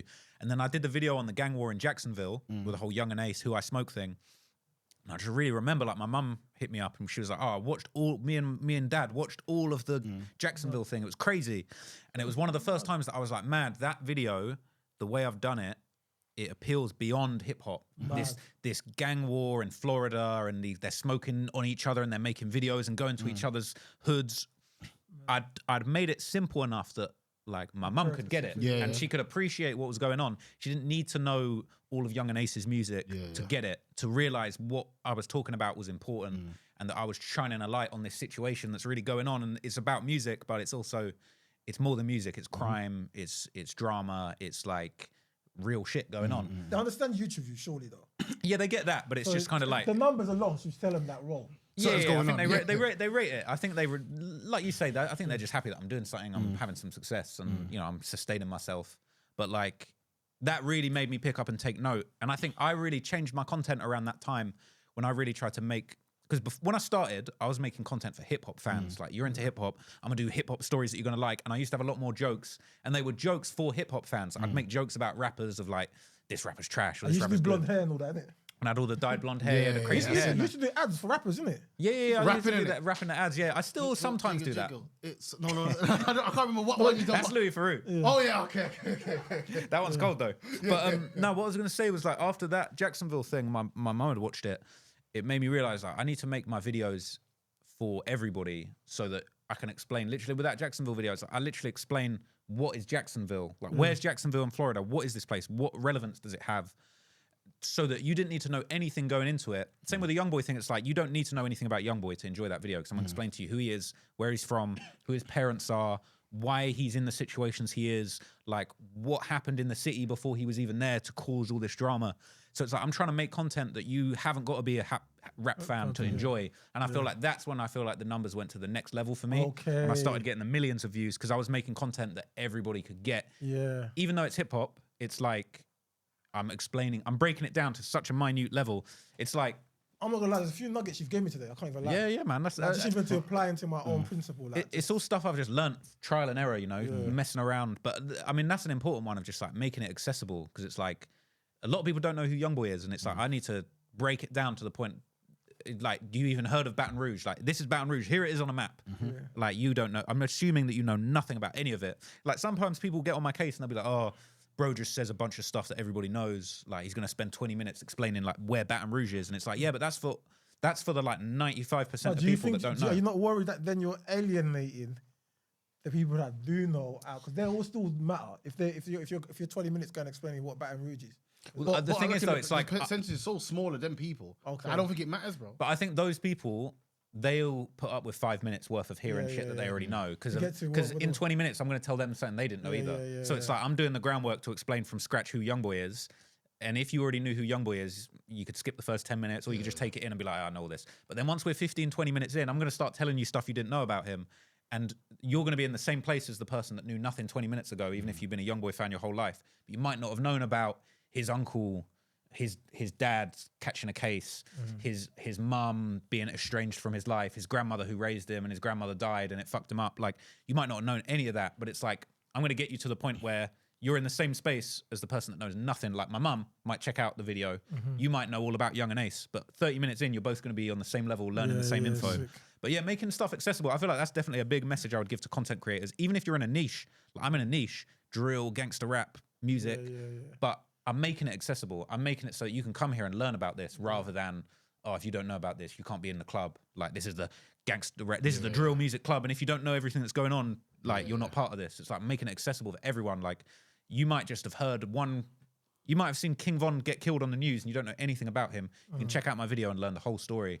And you're not going to feel excluded or like confused. It's kind of the way that I put it together. What? How did you link up with No Jumper?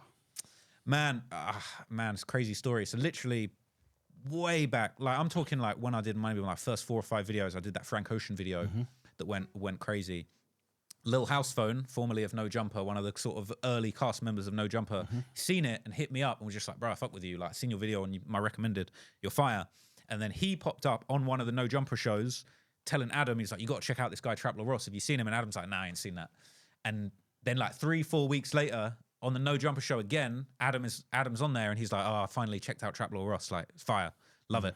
And then so they just mentioned me every few weeks. I'd pop up, I'd have a new video out and they'd be like, oh, I see the new Traplo Ross. And that just give me like a boost, like a proper cosign, like people like Adam and House Phone and just all of that crew showing me love. And like, it was just crazy for me because I've been a fan of Adam. Like, it's even just, bro, it's surreal. Literally, I'm sitting there watching No Jumper show and then they stop talking about me, bro. To me, back then, like, I feel like over the years, I've got a bit more comfortable with my success and like, I can understand where I'm at. But like back then, bro, I've felt like I was bugging out. Like, I'm like, bro, these guys that I watch are talking about me. Like, what? Like, how is this even happening? Like, Bro, I'm I'll be so honest confused. with you, yeah, no cap, yeah. When I got the follow for my man, yeah, like I said to you, because there's not many a lot of followers that excites me anymore, because obviously I've been fortunate and blessed that I've, like a lot of people that I've been a fan of, like music-wise, I've been following men or whatever, and okay. But see with me, what I do, because I look at myself as a slight journalist, when I got a follow from you, I can't even lie to you, because I'm like, raw. Because when I watch him, I think, bro, this guy's a mad journalist. Oh, bro, appreciate Yeah, it. so when I got a follow back 2 days ago. I was gassed. when I got a follow for him, when I got a follow late for one, sorry about that. when I was like, yo, I said, yo, I was following already. I felt like a verified. I felt, you know what I felt like? I said, but he's come here. If he can stay here, I feel like I'm a journalist, bro. Yeah, Because for he's sure. a journalist, bro. Like, he's researching. He's so mad. I felt like raw. And I was gassed for the reason of like, just like, bro, I've probably watched 70% of your videos, like probably maybe in entirety 70% of it. You get what I'm saying? Like, as in, I probably just skipped a few 6ix9ines because Yeah, I did a few too many 6ix9ines. I skipped a few 6ix9ines. I was not interested in him at all. I actually like block him from my own algorithm, like in life. Like, yeah. So anyway, forget him. Other than that, No, you're saying the no jump. I don't want to fuck up your question. Oh yeah, the No Yeah, Jumper sorry, thing. sorry. Well, yeah, like from there, that's the thing is like, then when it was COVID, they hit me for an interview, but they were doing Zoom interviews. So they were like, do you want to do a Zoom interview? what's So that? I was like, hell yeah, bro. Hop on for a Zoom interview. Just they showed me so much love. It was just a great convo. And then finally, when everything opened up again, I went back to LA. Shit, what year was it? That was right. 21, 22, maybe 2022.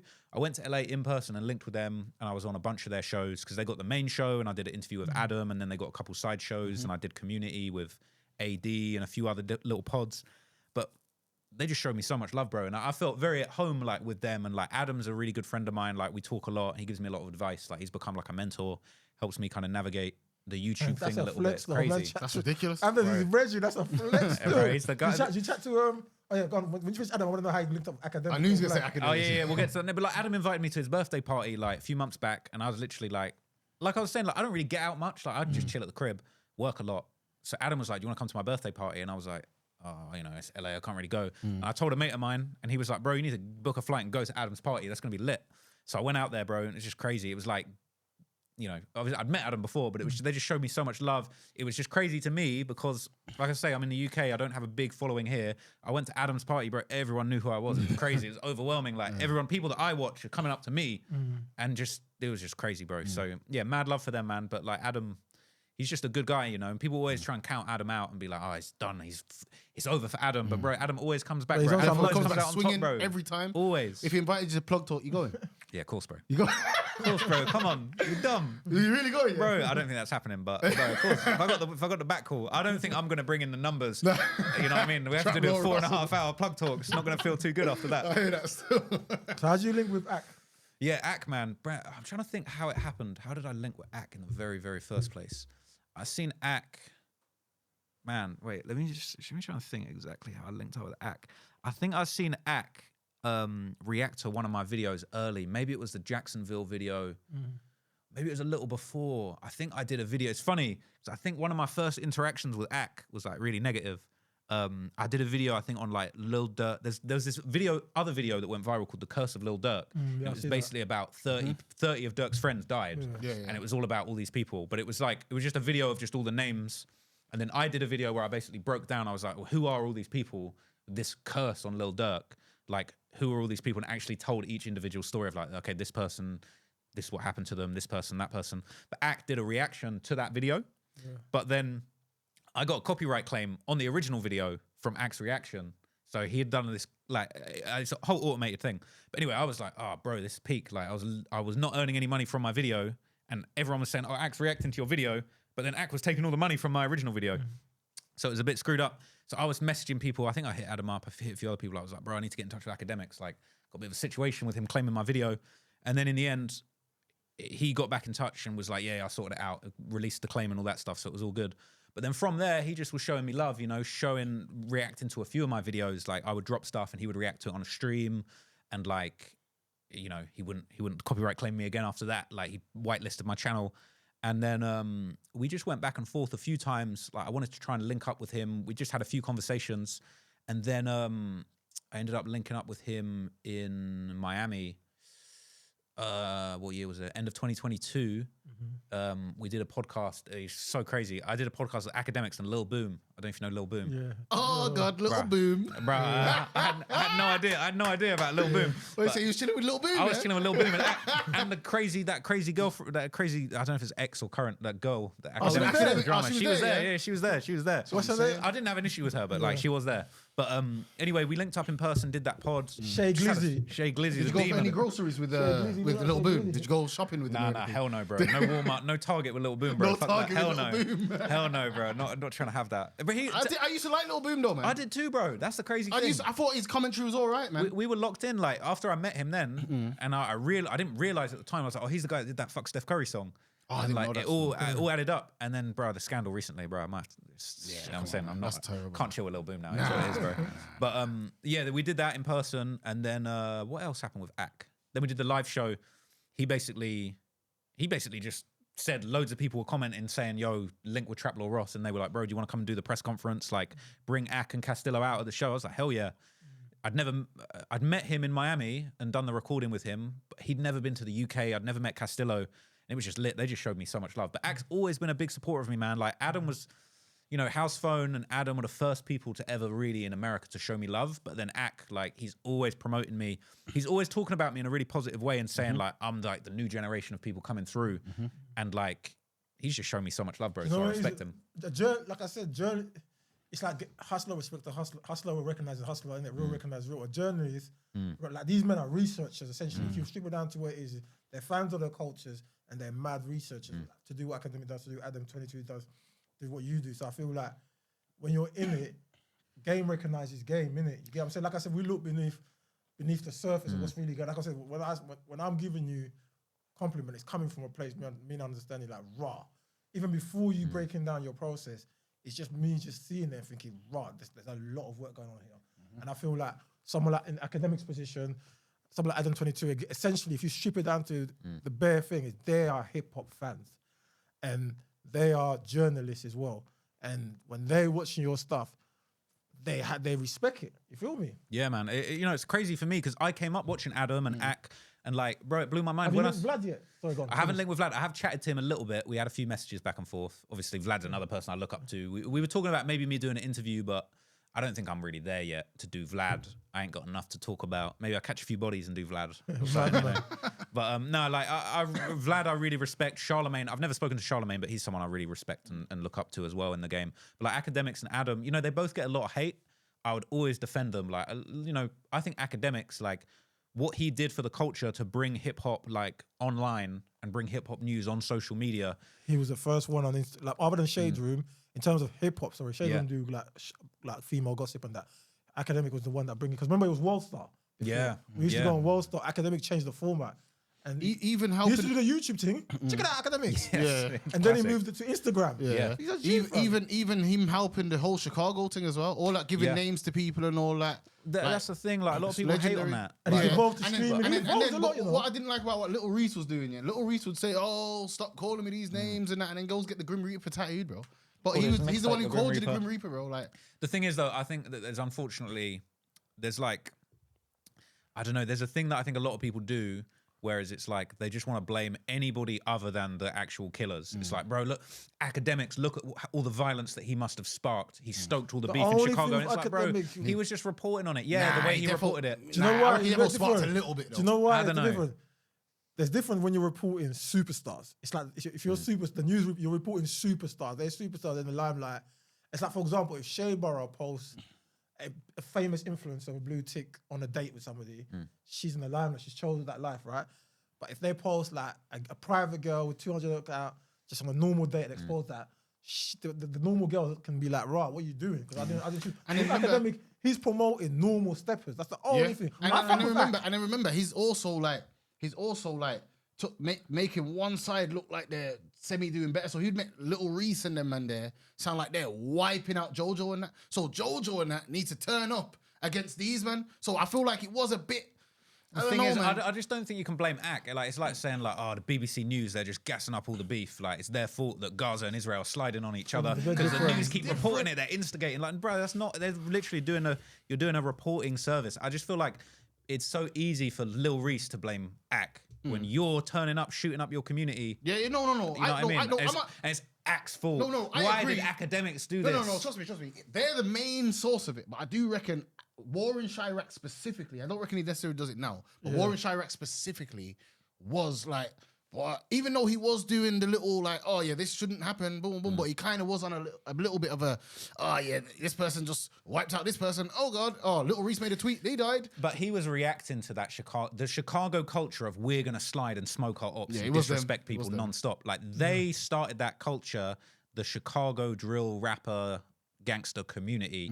AK was just reporting on it, but you know, I just don't. I've always defended AK. I definitely think, his reporting was probably quite insensitive in a lot of places. That's what I mean. That's fair. But to be fair, I don't think he instigated. To be fair, he's owned up. Like and he admits it. To AK's defense, he's actually owned up to it still, but he's not fully to blame though. Don't get it twisted. But I'll just say, see me, I try to look at things on every angle in it. Just because I fuck with AK, I'm not gonna just be blinded by some of the things. I think like, you know what, they were young little steppers in it. Not all of them were big rappers. Now, when he's AK's talking about big rappers like what he does now, man can't like rappers get upset. Yeah, but it's like, bro, you chose a lifestyle. It's like in everything, in sports, you have journalism. Like in everything, you have to have anything where there's publicity, there's gonna be journalism attached to it. And the only thing with rappers sometimes they have to understand is like, unfortunately, if you're in the limelight, there's going to be journalists that's going to talk about everything that goes on around you in the limelight, particularly negativity as well, because negativity sells. But I've kind of said that you could take over there. I've asked my guy, lost everything I need to ask. Oh man, I appreciate it, man. Kind of same still, same, but I just saw that. Do you know what I was going to say? Okay, you're doing a bit more. Well, I'm going to say something though. I kind of got from this interview. You know, one thing I realized was your thing though, because it was when you was breaking down the story significance. I feel, because I was watching, when I was doing... was I doing the research on? Yeah, I was doing research on you. By the way, I was doing research and I ended up just watching bare other interviews anyway. Yeah. But anyway, away from the research. But anyway, so I was watching one of the interviews, Adam 22, and I remember Adam 22 said something, and it's kind of, I think that's gonna happen to you. He said like, his thing really blew when after Excess Tatasha died. I think, but he already had an interview in the past with him. Yeah. So that blew him up, and I feel like, you know how you say like you document people, their story, their stage. I think I feel like, what's going to happen? Obviously, I hope not anytime soon. I hope it's not tragic. But someone that you've documented, what I see happening is like, after they pass away, because when there's so much attention to them, people are going to run, particularly someone like YB, and I hope it's not anytime soon, to be very clear, because I'm a big YB fan, particularly someone like YB, because like I see like YB, he's like a Tupac in his own way, yeah? He means so much to this generation. I feel like someone like YB, he will become so much bigger when he passes away than when he's alive. And I almost feel like when now people are going to go to like, okay, I need to know this story. It's like, it's not when Nipsey died, when people now, the whole world's fascinated with Nipsey. You're going to kind of become like the platform where with some rappers, like, okay, cool, I'm going to go here and get his whole story. Then what you're going to see is your views are going to just go skyrocket. Yeah, well, there's been a few instances where like cases have happened, like when the O Block case ended, and the Duck murder trial, they got the guilty verdict. All my Duck Von stuff just shot up because people were interested in learning about it, and like there was another situation. YSL case. The YSL went crazy. That went crazy. When the Rico went, I watched it before because they were saying that was my fault. They were saying that was all my fault. I watched it before because you know why? I feel as if Lucci gets very underplayed. Like he just. Because he's beefing Young Thug, he just gets wiped under the thing. Facts. And I'm a big fan of Lucci, so I was happy that he was getting some kind of praise, and I was even happy that he didn't look like he was getting wiped out in the streets as well. Like he kind of made it fair. You get me? Yeah. That's what he does. Makes it fair. But I ain't gonna lie, I watched the YSL one. Watched it after. Because I heard everyone said, when I was reading the comments everywhere everyone was saying, it's because of him, it's because of him. So I've gone to watch it on YouTube, innit? It was cold though, but you know people blame me for Rico, like so that's a big case. What do you say to that? To people who say that you're the reason behind the YSL Rico case? And to add to that, do you know if anything that you've done has come up in a case?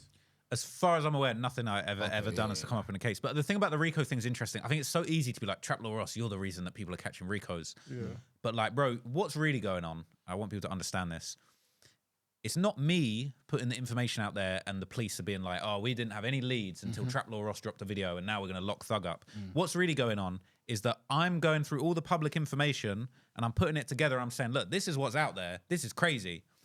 The police already have that and more. Because once the Rico dropped, a lot of people didn't clock. There was so much new shit that the police had DMs that hadn't been seen before. They had pictures that hadn't been seen before. They had Young Thug allegedly renting the car that was used in the murder. I didn't know that. You didn't know that? I didn't know that at all. So it's like, I knew that this guy Nut got killed. This guy Nut is in vlogs with Thug, where Thug's saying, I'm with the biggest blood in America. And then a year later, this guy's dead. And then he's beefing with Lucci. Lucci's releasing songs like Long Live Nut. It's just obvious what's going on. The fact that I don't know, it's still an open case. I don't know what's obvious. It's still open case. But you can't deny that like these things have gone on. Like Thug and Lucci were dissing each other. Like those songs are there. Like Thug's got his lyric, I shot at his mum. And it's like the fact that I can see that. So I've been trying to say this to people recently. It's like, I'm not the reason for the Rico. I'm the Rico early warning system. Do you hear me talking about it? You might need to worry because I'm only showing half of what's actually there. So you should pattern up, basically. I don't know what Young Thug would have thought before his case came up, but it's like, bro, if this is what I've got. When the Rico actually dropped, there was loads more. There weren't really much of my stuff. There was like the album cover where Yak Gotti standing on top of Lucci's car in Lenox Mall, or like, you know, the DM, the But you said that but you talk about that on your documentary. I talk about that, yeah, but it's like when you actually read all the Rico paperwork, it's like they got a bit of that, and then they got DMs that no one's ever seen, and they got the rental agreement with Young Thug with the car that was used in the murder, and it's just like, bro, the feds had so much more than anything I've got, but at the end of the day, I was able to put my thing together with just public info, probably 30% of what the feds actually had, but at the end of the day, bro, they can just tap your phone. They got everything that they possibly need. The idea that they're sitting around being like, bro, we need Trap Law Ross to drop a video so we can finally lock some people up because we're just doing nothing otherwise. And how much did your video shop with that one? The YSL one. What do you mean? When they got after the Rico. After the Rico. Oh man, I probably had like 1.5 before, and I think maybe it probably got another 1 million views. Like it went shot up. But the mad thing is, it's like, again, people are like, oh, this is Ross's fault. And it's like, on the one hand, it's like, oh, I don't like people thinking that because I don't think it's true. But on the other hand, it's kind of like, bro, I was right. Like 6 months later, the case dropped and like all of my info was correct. And I'm not saying I'm the reason he got locked up, but like, I was right. I had the info. This is when, you know what? I'm glad, you know what? It's mad you brought that up because, so obviously when the Rico happened, so obviously I read up on it. And then when I've seen all the comments, I've gone to watch your thing and I'm just like, that's another time I said to myself, yo, my man's actually a bad boy researcher. Yeah. How the fuck did my man hit all this? Like before the Rico and the feds, men actually all said all this before. I said, yo, my man's like, man, that's some serious people don't research, understand. This, journalism is like, people like feel like, when people say that, for example, I see, oh, Vladdy's a fed. I say, you know, that's a compliment to a journalist because essentially what you're saying is, you're so good at what you're doing at your job, you're getting a lot of information. That's actually a journalist. Because when you go to a journalist, you want someone to get as close as possible to the truth. Do you get it? So when people say certain things, I'm like, do you want to watch someone that's a shit journalist? Like a good journalist, a really good journalist, someone that's getting as close as possible to the correct information as you can. Do you get what I'm saying? And that's what I aim for, bro. Like, I'm trying to just get as close to the truth as possible. People want to say you're a snitch. I'm really not a snitch. Like, if this is the thing that I really get to is like, people want to say, oh, you're a snitch. You're bad for these artists. And it's like, bro, Thug put out a song where he says, I shot at his mum. That's not, that song was sold to me. I'd stream that song. But you know, the that snitching song. thing is right How now. am I going to not look into that? He's not guilty for that, though. The only thing with that is, why I do get it, and I'm going to be fair, Okay. why it's mad. If man ain't been locked up for it, a man saying this is what it is. It's in the Rico though. Yeah, it's Yeah, in it's the in the Rico. Rico, But yeah. that's the thing. But it's like, again, it's like Thugs. This is what I'm trying to say. Is it's like it's not me. I'm not hiding in the bushes outside their house. Thug rapped. I shot at his mum and he doesn't mention me. And then Lucci's in a vlog at his mum's house talking about there's the bullet holes. And you're just like, bro, what am I supposed? Like bro, this is just facts. Like I'm everyone just else looking put it together in their head. and it's not even like. So essentially, the man them are talking too much. Pretty That's much, what it is, bro. That's what it is. This is the thing. Sometimes I've said this to people before. I'm like, bro, if I was gonna, from my perspective, everything I've learned, people saying I'm a fed. If I was gonna give advice to a drill rapper, don't rap about shit that's really happened. Make it all up. If you've actually done this and that, come up with a fake version of it that's different. Like, if you really catch bodies, rap about some fictional bodies. If people know you're gonna catch, like, make it be creative. Like, make a fictional version of it. Like, and that's kind of like.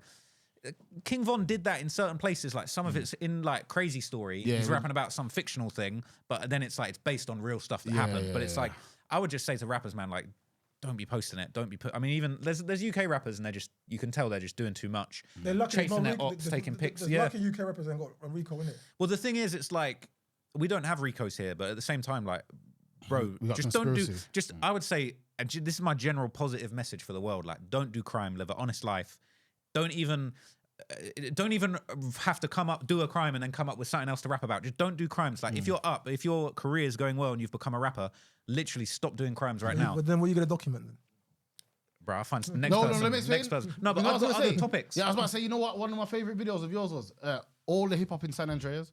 I think Oh yeah, I want to do more GTA. I feel like stuff, I should do some stuff like that as well, yeah, because like obviously because that will just show like obviously I know because I actually watch. You get what I'm saying? But I feel like it will show other people that we're not just doing the gang or crime But, stuff. but I'm saying if you go on his YouTube channel, there is already videos like that. I No, see. I know. But that's I'm the saying I thing. think we should do more of that. But the reality is, I know a lot of people, they're like, oh, you talk about this gangster stuff. And it's like, on the one hand, I'll be like, well, actually, I did Kanye, I did Eminem, I got a Slim Jesus, whatever.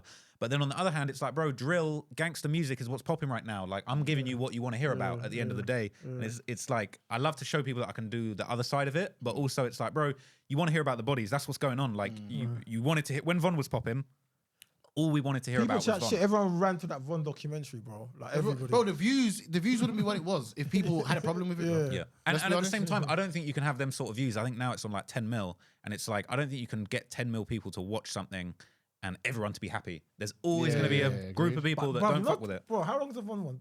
3.5.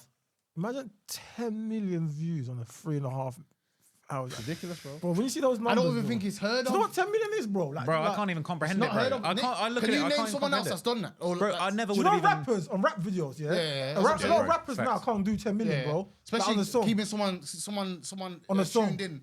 Remember, songs are 3 minutes, bro. Yeah. So imagine you keep Do someone you know what tuned 10 in million is, bro? for like 20 minutes, bro. It's ridiculous. 10 million's a madness, bro. Bro, I can't even get my head around it. Because to be honest, bro, when I first come up, I was doing like 50k views and I was gassed. I was like, bro, I can't believe my Jay-Z video's got 50k. I'm gassing that now. You know what I mean? And it's like now it's Man's like, got up the guest level, bro. but it's stressful though, because it's like every time I drop, it's like, bro, I know 1 million people are gonna watch Can I this. ask you a question? Oh, go on. Yeah, Oh, sorry, yeah, sorry, go on, no. Look, come on, like my guy, man. All right, watch this. Go on. My question is, what other channels do you rate? Who do you watch? Oh, that's such a good question, man. Come on, That's a good what's question, the man. fuck on for you? Come on, I would bro. say, man, shout out to Swamp Stories. You see him? I Yeah, watch them. Swamp Stories is I'm cold. alright, They're yeah, bare, I don't know them. Cali banging, though. Yeah. They do a few others, but the Cali thing, if you want to know about Bloods and Crips and Hoovers and all that, they're the main men, bro. I watch that. He's fire. I rate him. I just watched this Diddy one last night. It was a masterpiece. He's hiding, though. Who? Swamp Stories. Did you hear he was some rapper? I chat to him, so I ain't gonna say too much. Say but- no more. Say no You know more. what Say I'm no saying? more. Say no more. About to leak his whole thing. Now shout out to him, bro. Well, but this is the thing, bro. I think a lot of people doing what I do is do it anonymously. So like, Yeah, I yeah. put my face out there, and it is dangerous, Yeah, yeah. and it is just makes me a bit more of a target. But also, I think it makes it a bit more authentic because I stand on what I say. Yeah. But other people I rate, obviously, Swamp Stories is fire. If in the UK, I rate Kid Nerd. Kid You seen Nerd. him? Okay, I've seen him. Kid Nerd's sick. Obviously, he kind of pivoted a little bit. But Ape Huncho's like a channel I'm a big fan of. He kind of moves from more the news to the like true crime stuff. So that was cool. Swamp Stories. Kid Nerd. I watched Kid Nerd already. Kid Nerd's cold. He does the little documentary one, wasn't it? Yeah. I've watched him already. Yeah. Nah, he's wicked. Ape Huncho, obviously. I'm trying to think of like smaller people that I fuck with. Ape Huncho. Man, that's it. So no more. I got some. Let me think of a couple more. Let me think of a couple more. Probably didn't know it was him. Who do good ones? Therefore. Like I'm trying to think in my space or in what I do. I mean, I'll be watching other stuff on YouTube. I watch a lot of other stuff. So after you answer this, I got another part. No, go for it. A two-part. All right. Who's your sons? Who's my sons? I've got children out here, but I want to know who yours are. I'm not trying to son anyone. I feel like it's disrespectful, but like, bro, there's hella sons. There's hella sons. No, to be fair, I'm trying to think of ones I don't like that just copy my sauce. They can just fire them up. But no, do you know what it is, bro? It's like when I started doing the short documentary thing, a lot of people jumped in and started doing it. A lot of people doing it like low quality. So like I got sons in that aspect, you know, channels like Hip Hop Daily. Yeah. Oh, there we go. Just jacking my videos and doing it. That's a son. Shots fired. You know what I mean? Hip Hop Daily, like I like them though, you know. But they're your babies though. They are your babies. You know what it is? If it's a topic I don't know anything about, I'll be like, let me check for the most basic level version of it. But like, bruh. There's another one of them though. There's them and someone else, but who is it? There's a Insider Hotspot. You see that one? Yes. Yeah. Ain't they the same people though? It's more or less the exact same thing. A lot of people said they're the same people, but I reckon they're a bit different because I see them do the same videos, but the way they approach it's a bit different. Okay, could be the same guy though. I do have a suspicion. But as far as sons, like I'm trying to think. Know who may have come before you, but you're kind of the dad to them. Like you know when the sons pass the dad. What's his name? Chicago Scene 88. I rate Chicago Scene 88, but the thing with him, I rate him. I do chat to him, but the thing with him is it's like I was saying earlier, where it's like, I'm trying to make my content more accessible to people. He's making content that's really for people that are into Chicago stuff. You got to be into this stuff to enjoy his videos. And I feel like his information is elite when it comes to actually getting the real info of what's going on in Chicago. Because he solved Doc's murder. He pretty much solved Doc's murder straight away. In a month. Crazy. Like a lot of the information I got from him. And then I looked into it a little bit further and found a bit more evidence for it. I think he's getting first person information though. I think he might be as well. He isn't. I'm not going to speak on him. Yeah. I know there's a lot of other channels in lots of different spaces, even in the UK, where they got all this info. They're anonymous. And there's always been a rumor that those are fed channels that are leaking information out into the community. No, I don't know if that's true. I'm not saying that's necessarily true. I'm not saying that's what Chicago Scene 88 is. But there's been rumors that some of these channels, they're like feds letting information get out there. Do you remember the Chicago guy who used to do a tour? He used to drive around to the death sites and that. Yeah, I follow one of them guys actually. Yeah, there's a couple people that do that. Yeah. Oh, what you reckon about Trench's News? Man, Trench's News. I kind of rate it. Like he snitched. He did what he did, but it's kind of like I feel like he seemed to have like a connection with Durk and that side of things, and like he was trying to do justice. Like the thing I always say is like, bro, I'm not a gangster. If some shit goes down, like I'm snitching ASAP. like if I meet a drill rapper, don't tell me anything, bro. Do not tell me anything. Like if it's not on Reddit, bro, I do not want to hear about it. Don't even put me in that predicament. So yeah, bro, I'm not trying to hear it. Toronto channel. I think you did a Toronto. I did a Toronto one as well. Yeah. You know what it is? Yeah, I used to watch the Toronto one, and I see your Toronto one. I watched that one as well. I've said that. Trust me, 70%. I reckon I've watched. You know where's it? Like Toronto's interesting. Obviously Australia, like the whole Australia. 1-4, I haven't. 21 district. I don't know. Short little 30-minute. Yeah. Get into the Australians, you know. The Toronto. Do you not rate them? I went to Toronto. I went to Jaden Finch. I went to Regent's Park. Yeah. Yeah, I didn't go there, but I've been there. Actually, I linked Little Barrett out there. Oh, sick. You get what I'm saying? So I linked some of the people. I linked Presser and that. So I've kind of seen. I kind of got the kind of. They love British people as well. Yeah, I kind of got the backstory of what's going on. So I was kind of interested. But see, because Australia's a bit too far for me. It's like I don't know, bro. I just feel like it's hard when you hear an Aussie accent rapping over a UK drill beat. I feel like it's fire. When you hear 21 district, not 21 district, well, 21 district hard as well, but like 1-4 and like who's the other guy that's there's another guy, Aussie drill rapper, I've forgotten his name. Fuck. But anyway, the way the accent hits on the UK drill beat's hard. Like when they're talking about chop them dogs, they're calling their obs dogs and shit. So it's hard. Yeah, man. What do you listen to European drill and that? I do a little bit. I've had a few little UK European crossovers. Obviously, like Cinch did that Eurovision song. So I learned a lot of new European, but you can't understand them, so it's kind of hard. It's kind of a bit tricky. I can't do it. But I got a video coming up about like sort of Swedish drill, gangster rappers in Sweden. I'm interested in them, like the Sweden, France, like stuff that I don't really territories I don't know. That's why I like on the Toronto one. When I see a new territory, I'm actually interested in it. I can't lie. That's what I'm trying to mix it up. So I'm doing a UK, then I'm doing a Sweden, then I'm going to go back to Chicago. Do you reckon Chicago made the world worse? I do. I do. You reckon Chicago made the world worse? Definitely. That's mad. You know what? Oh, God. Another question. Go on. All right, let me give you my most thoughtful answer to that, okay? Yeah. I don't think Chicago made the world worse. I think whoever is in charge of Chicago in like the 80s and 90s, they let it get so bad.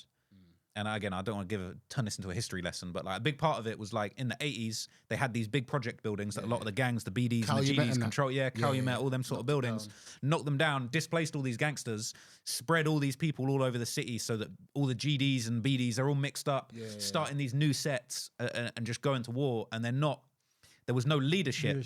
And there was like, I feel like even though as bad as gangs are, the gangs back in the day when they first started in Chicago, the GDs, they had more structure. And even in the early days, a lot of them were more like community organizations. When you talk about like the Black Peace Stones and the Conservative Vice Lords, they were kind of doing illegal business, but they were also trying to like create these cohesive communities where they were looking at where Black people in these areas that were basically not being treated right by the authorities or by the government were looking out for each other and sticking together. They blew up those projects, sent everyone all apart. The city just descended into chaos. And then drill music kind of became like a symptom of that. But I don't feel like you can blame music or the Chicago people for that. I feel like they got put in a situation where it was so bad, so much murder, so much violence. Eventually, you know, Chief Keef pulls up, starts talking about what's going on his block.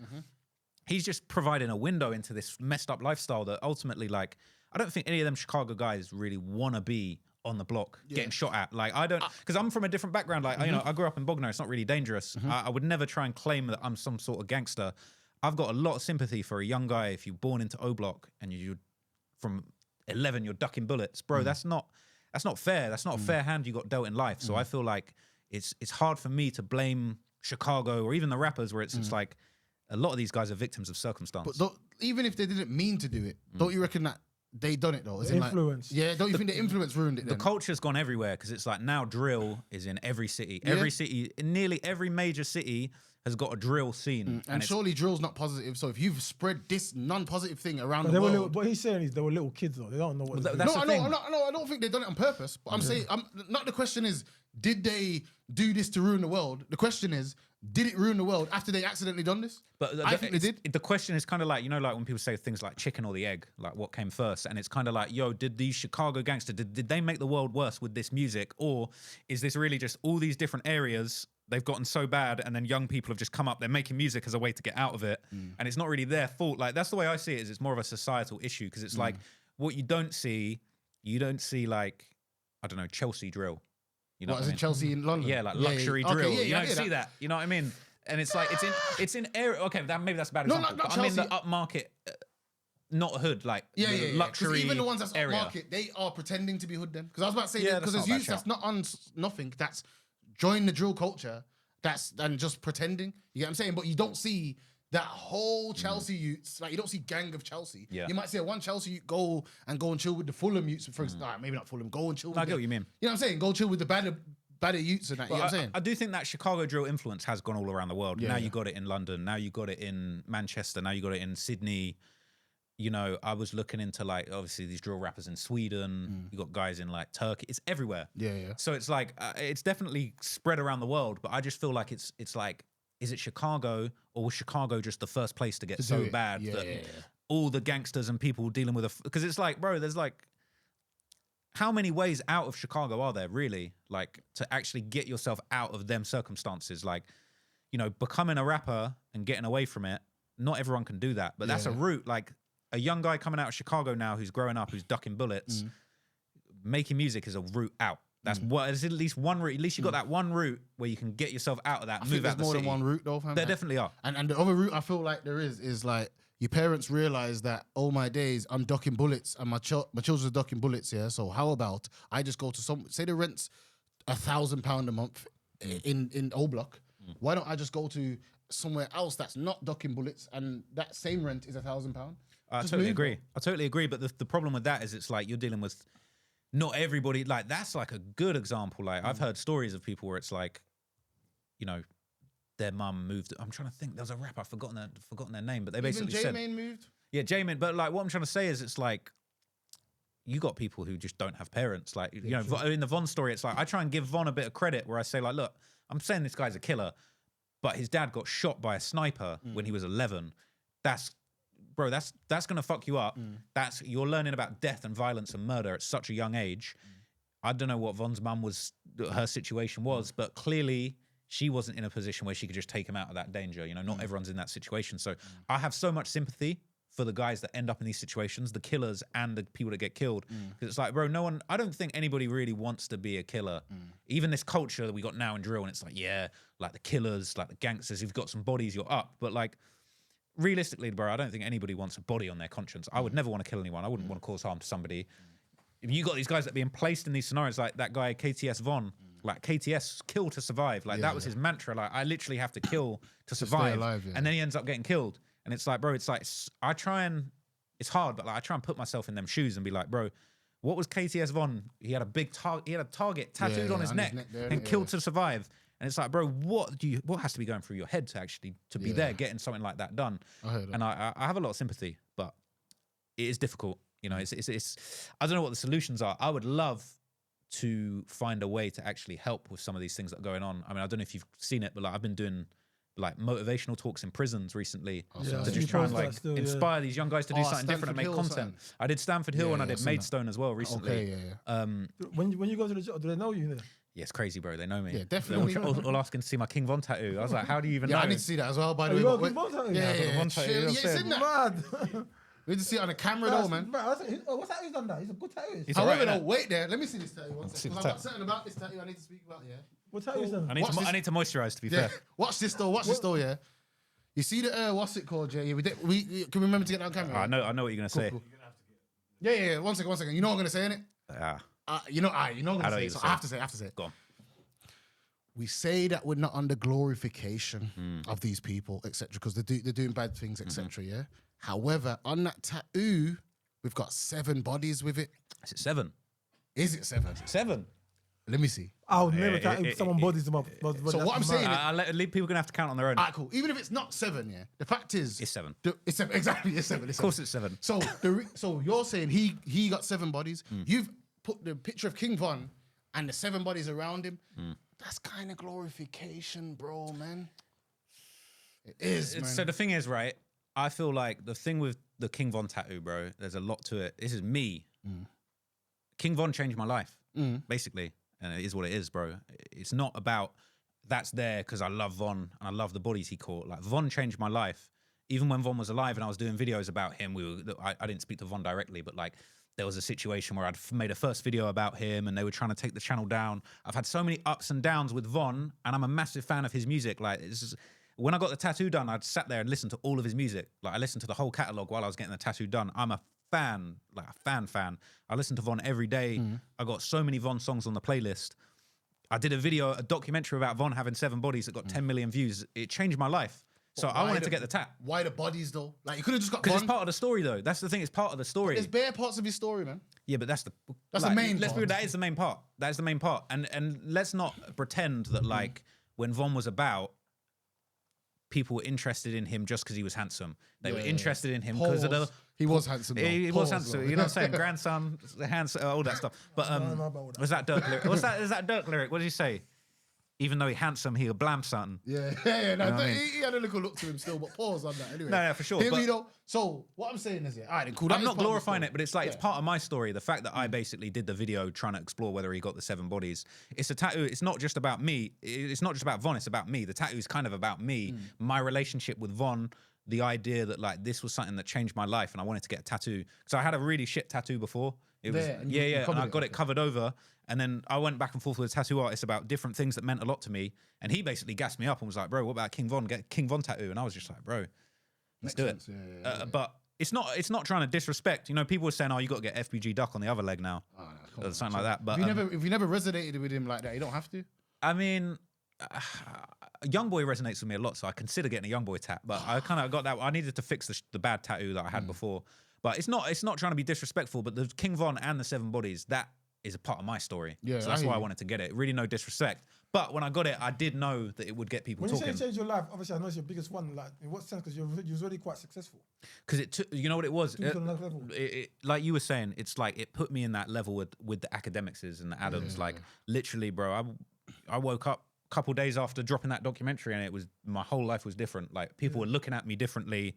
You know, it came with good and bad. People were hating. People were saying they liked it. Like a lot of people, but they put me in that echelon. It was that thing with Von, this moment, the research, because it's not, the 7 bodies aren't there because I think it's lit that you got 7 bodies. It's that those 7 skulls, that's what I was looking into. That's where I added the most value. That's where I actually told people what they wanted to hear, because that's what people wanted to know about. Realistically, if I did a video about all the outfits that Von wore in his life, that's not what you want to hear about, you know? Did you know before the Von, quick, I don't even want to go back to because we touched on it a lot. Did you have an idea of that? Obviously, like how well it was going to do. Did you have an inkling? Nah, bro, honestly, when I put it out, I literally thought, I was like, Von, I was like, I rate him and people love him in Chicago, but I was like, you know what? I don't know if 3.5 hours on Von, I was like, I don't know if people are really going to rock with this. I think maybe at the time it was the longest thing I'd done at that time. But I was just like, I don't know if people are going to rock with this. Like, Von, like, in my head, I was thinking, like, I should have done Durk. Durk's a bigger artist. People are more, like, Durk's the voice. Not in a disrespectful way, but Von had kind of died down. People weren't really chatting about Von. People always chat about Von, but it's like, I kind of, I'm not saying I brought him back, but it's like, people weren't chatting about Von, and then I dropped that documentary, and then Von was front page of everything, and then so was I. So it was like, it was just this mad moment where it was like kind of bringing, but I didn't think it was going to do that. Honestly, I didn't think it was going to do anywhere near this well. I thought it was going to kind of flop. On the day before I dropped it, I was like, this might not be the one. People might not care. And like, I'm going into all these bodies and it's like, Von's not even here. People might not care about this. So it went way beyond my expectations for sure. I feel as if you are now kind of part of King Von's actual story, bro. He doesn't know that because he's dead, obviously. But it's like, I think I'm on his Wikipedia now. Yeah, I was about to say, I reckon, Mad. surely, Mate, it's crazy. bro, But like, that's the thing. At what point did you that was realize? a moment in hip hop history. I was not expecting that, But but that's crazy. At what point do you, once you release it, at what moment did you realize, oh shit, what point did you realize this might be my biggest thing? Like, what was the moment? It got taken down, and then I put it back up. I did a re-upload, and I'd never seen a re-upload do better than the first upload. Because I've re-uploaded stuff before, that's normal, like, stuff gets taken down, you get a little copyright strike, or, you know, you didn't censor something in the video, it gets demonetized. Why did it get taken down, Von? It got taken down. Bailo you. That Von's, well, this is the thing. It's like Von's cousin was basically saying, we don't fuck with this, we're going to get this taken down. He was posting everywhere, we're going to get this taken down. And then there were people on Reddit reposting these screenshots of flagging the video. So basically, the video got flagged and demonetized for violence. And I think it's because basically, I don't know whether it's Bailo personally or a bunch of people, but everyone was trying to flag this video. They got it taken down, and it was Easter weekend as well. So I couldn't get YouTube support to look at it, or like I couldn't do anything basically. So it was down for a couple of days. And then when I couldn't get it back up, I basically went back. I blurred out everything to do with violence. All the guns are blurred, all the swearing's blurred. Like, I think all the swearing was bleeped out already, but like I really went hard, blurred everything, took out there's a few little details in that video that are a little bit more violent that I took out, re-uploaded it, and then it, like I say, did more views on the re-upload than the first. I'd never seen that before. So that's when I was like, that's something special. Okay, so when you re-upload it, you realize, okay. Yeah, it was crazy. Cool. Watch this question, yeah. Who had more of an impact on the world, 50 Cent or Chief Keef? I'd say 50. I'd say Chief Keef. Interesting. Why would you say Keef? The reason I say Chief Keef is because I can name 3,000 Chief Keef sons. In 2024, I can't name one 50 Cent son apart from Troy Ave, actually, so I can name one. Name his sons, Pop bro. score? Yeah, I think old songs or recent ones? No, not songs. His sons. Oh, his sons. His sons. 50 sons. Like, you've got to, like, Chief Keef has got 500 little Chief Keefs that has made millions. That's a good point. 50 Cent doesn't have 10 little 50s that's made millions. The only thing Pop I'll Smoke, say, one. The only Troy thing Ave, two. I'll say, I agree with you as well by the Chief Keef. But what I will say is, it's a lot harder, not with all due respect to Chief Keef, it's a lot harder to replicate 50 Cent than it used to replicate Chief Keef, because he's a lot more of a basic artist than 50 Cent. 50 Cent is a lot more. There's a lot, the songwriting element, the flipping, even the way he's as a gangster, the structure, the soldier, hench. There's a lot of discipline in crime to reach 50 Cent's level of excellence. He's You a one of can't- a kind. I still even reckon now. You can't just replicate that. Man can't just replicate that. Yeah, but man was. But it's easier to replicate a Chief Keef. I'm not saying that. I agree with you. Yeah, There's more- easier to represent a I chief. agree with you. Your replicate point Chief that Keef. there's, I think Chief Keef has been more influential to the world. Yeah. You see, because bro, drill Yeah. than 50 Cent, but I think it's just a lot harder to replicate 50 Cent. Yeah. I hear that point. But I definitely reckon Chief Keef though. Oh, bro, you know, No, I feel the way you laid it out, bro. I what I'm agree with saying? that. So many sons, bro. Huh? Facts, so many Chief sons. Keef's got a million. The whole drill culture is based off Chief Keef, bro. Bro, that's crazy. No, that's facts. There's not a drill. Nah, There's yeah, not a culture I'm based off convinced. 50. I'm convinced for sure. Well, I've done something, and hey, Hey. Nah, Alright, then, cool. It's Yeah, been that's lit, man. it, really. Appreciate it. Yeah. Well, thank you for your time. Hey, thanks for I having me, man. appreciate Much you, and it's our first interview as well, man. First guest, and, innit? Mad. thankful to have a guest. And like I said, like I never been following Sean for a while. I never thought to sit down, but right when the opportunity came and presented, I'm like, hell yeah, bro. Appreciate it, man. Glad to be here. Thank you. Legendary. Fam. Come on, bro. Right, King of YouTube. I'm actually gonna watch the YB. You know what I want to watch though before the YB. Actually, I want to watch that White Crip You. Yeah, that's a short one as well. It sounds fascinating. That's On a his great one. tap though, man. You He know come from that- a good background or something, innit? Yeah, His exactly. family, That's the and thing. then he caught a body and got away with it or something. Or he got out quick or something Yeah, like that. basically, it's good. Check the video out. Yeah, basically. I want to No, watch I've that. watched it, I I just want to can't watch remember. that, and I want to watch Mo 3, and then I'll do the Oh, the YB. Mo 3, yeah, the Mo 3 one's I wanna do crazy. that. I think I Mo watched 3. that. That's an example of someone I'm totally not interested that you made me watch. And I watched the Mo 3 thing. I did not give a toss about Mo 3. But then Rest in peace, you learn the obviously. story and then you start listening and the music's Yeah, fire. yeah, and yeah, it's the like, gay Mo gangster 3 killed is him hard, and isn't it? mad, it's crazy. Mo 3 is hard, but yeah, say no more. But yeah, we've been here for long. Thank you. Appreciate it. Blessings. See you soon, gang. Oh yeah, big up. Well, before I go, he wanted he was looking for UKL, man. Come on, bro. He was looking Bro, for Luke, UKL. UKL, man, I need to know about the guy in the trap star hoodie that was going to get suspect off his case. Yeah, he's Need looking to know for all about that UKL. UKL, man. So big up Need my to guy have words. UKL, innit? Yeah. Alright, say no watch more. watch the suspect documentary that he's putting out. Yeah, make probably sure be you out watch now. that still, innit? Probably Yeah. out now. You get what I'm saying? Make sure you watch that. Go on his Make sure you YouTube watch channel, everything. make sure you watch that. And yeah, Conversation with a risk take. I have to plug that as well. Take risk and prosper Come UK. on, say Just no call more. yourself. Active. Big up Lost in the building. How's that? Alright, Hey, say got no flow, more. bro. Alright, one. We're gone. Gang. Gone. Smash Yo, it. can Hey, you take a appreciate picture it. of the green screen or not? With the background? Because I'm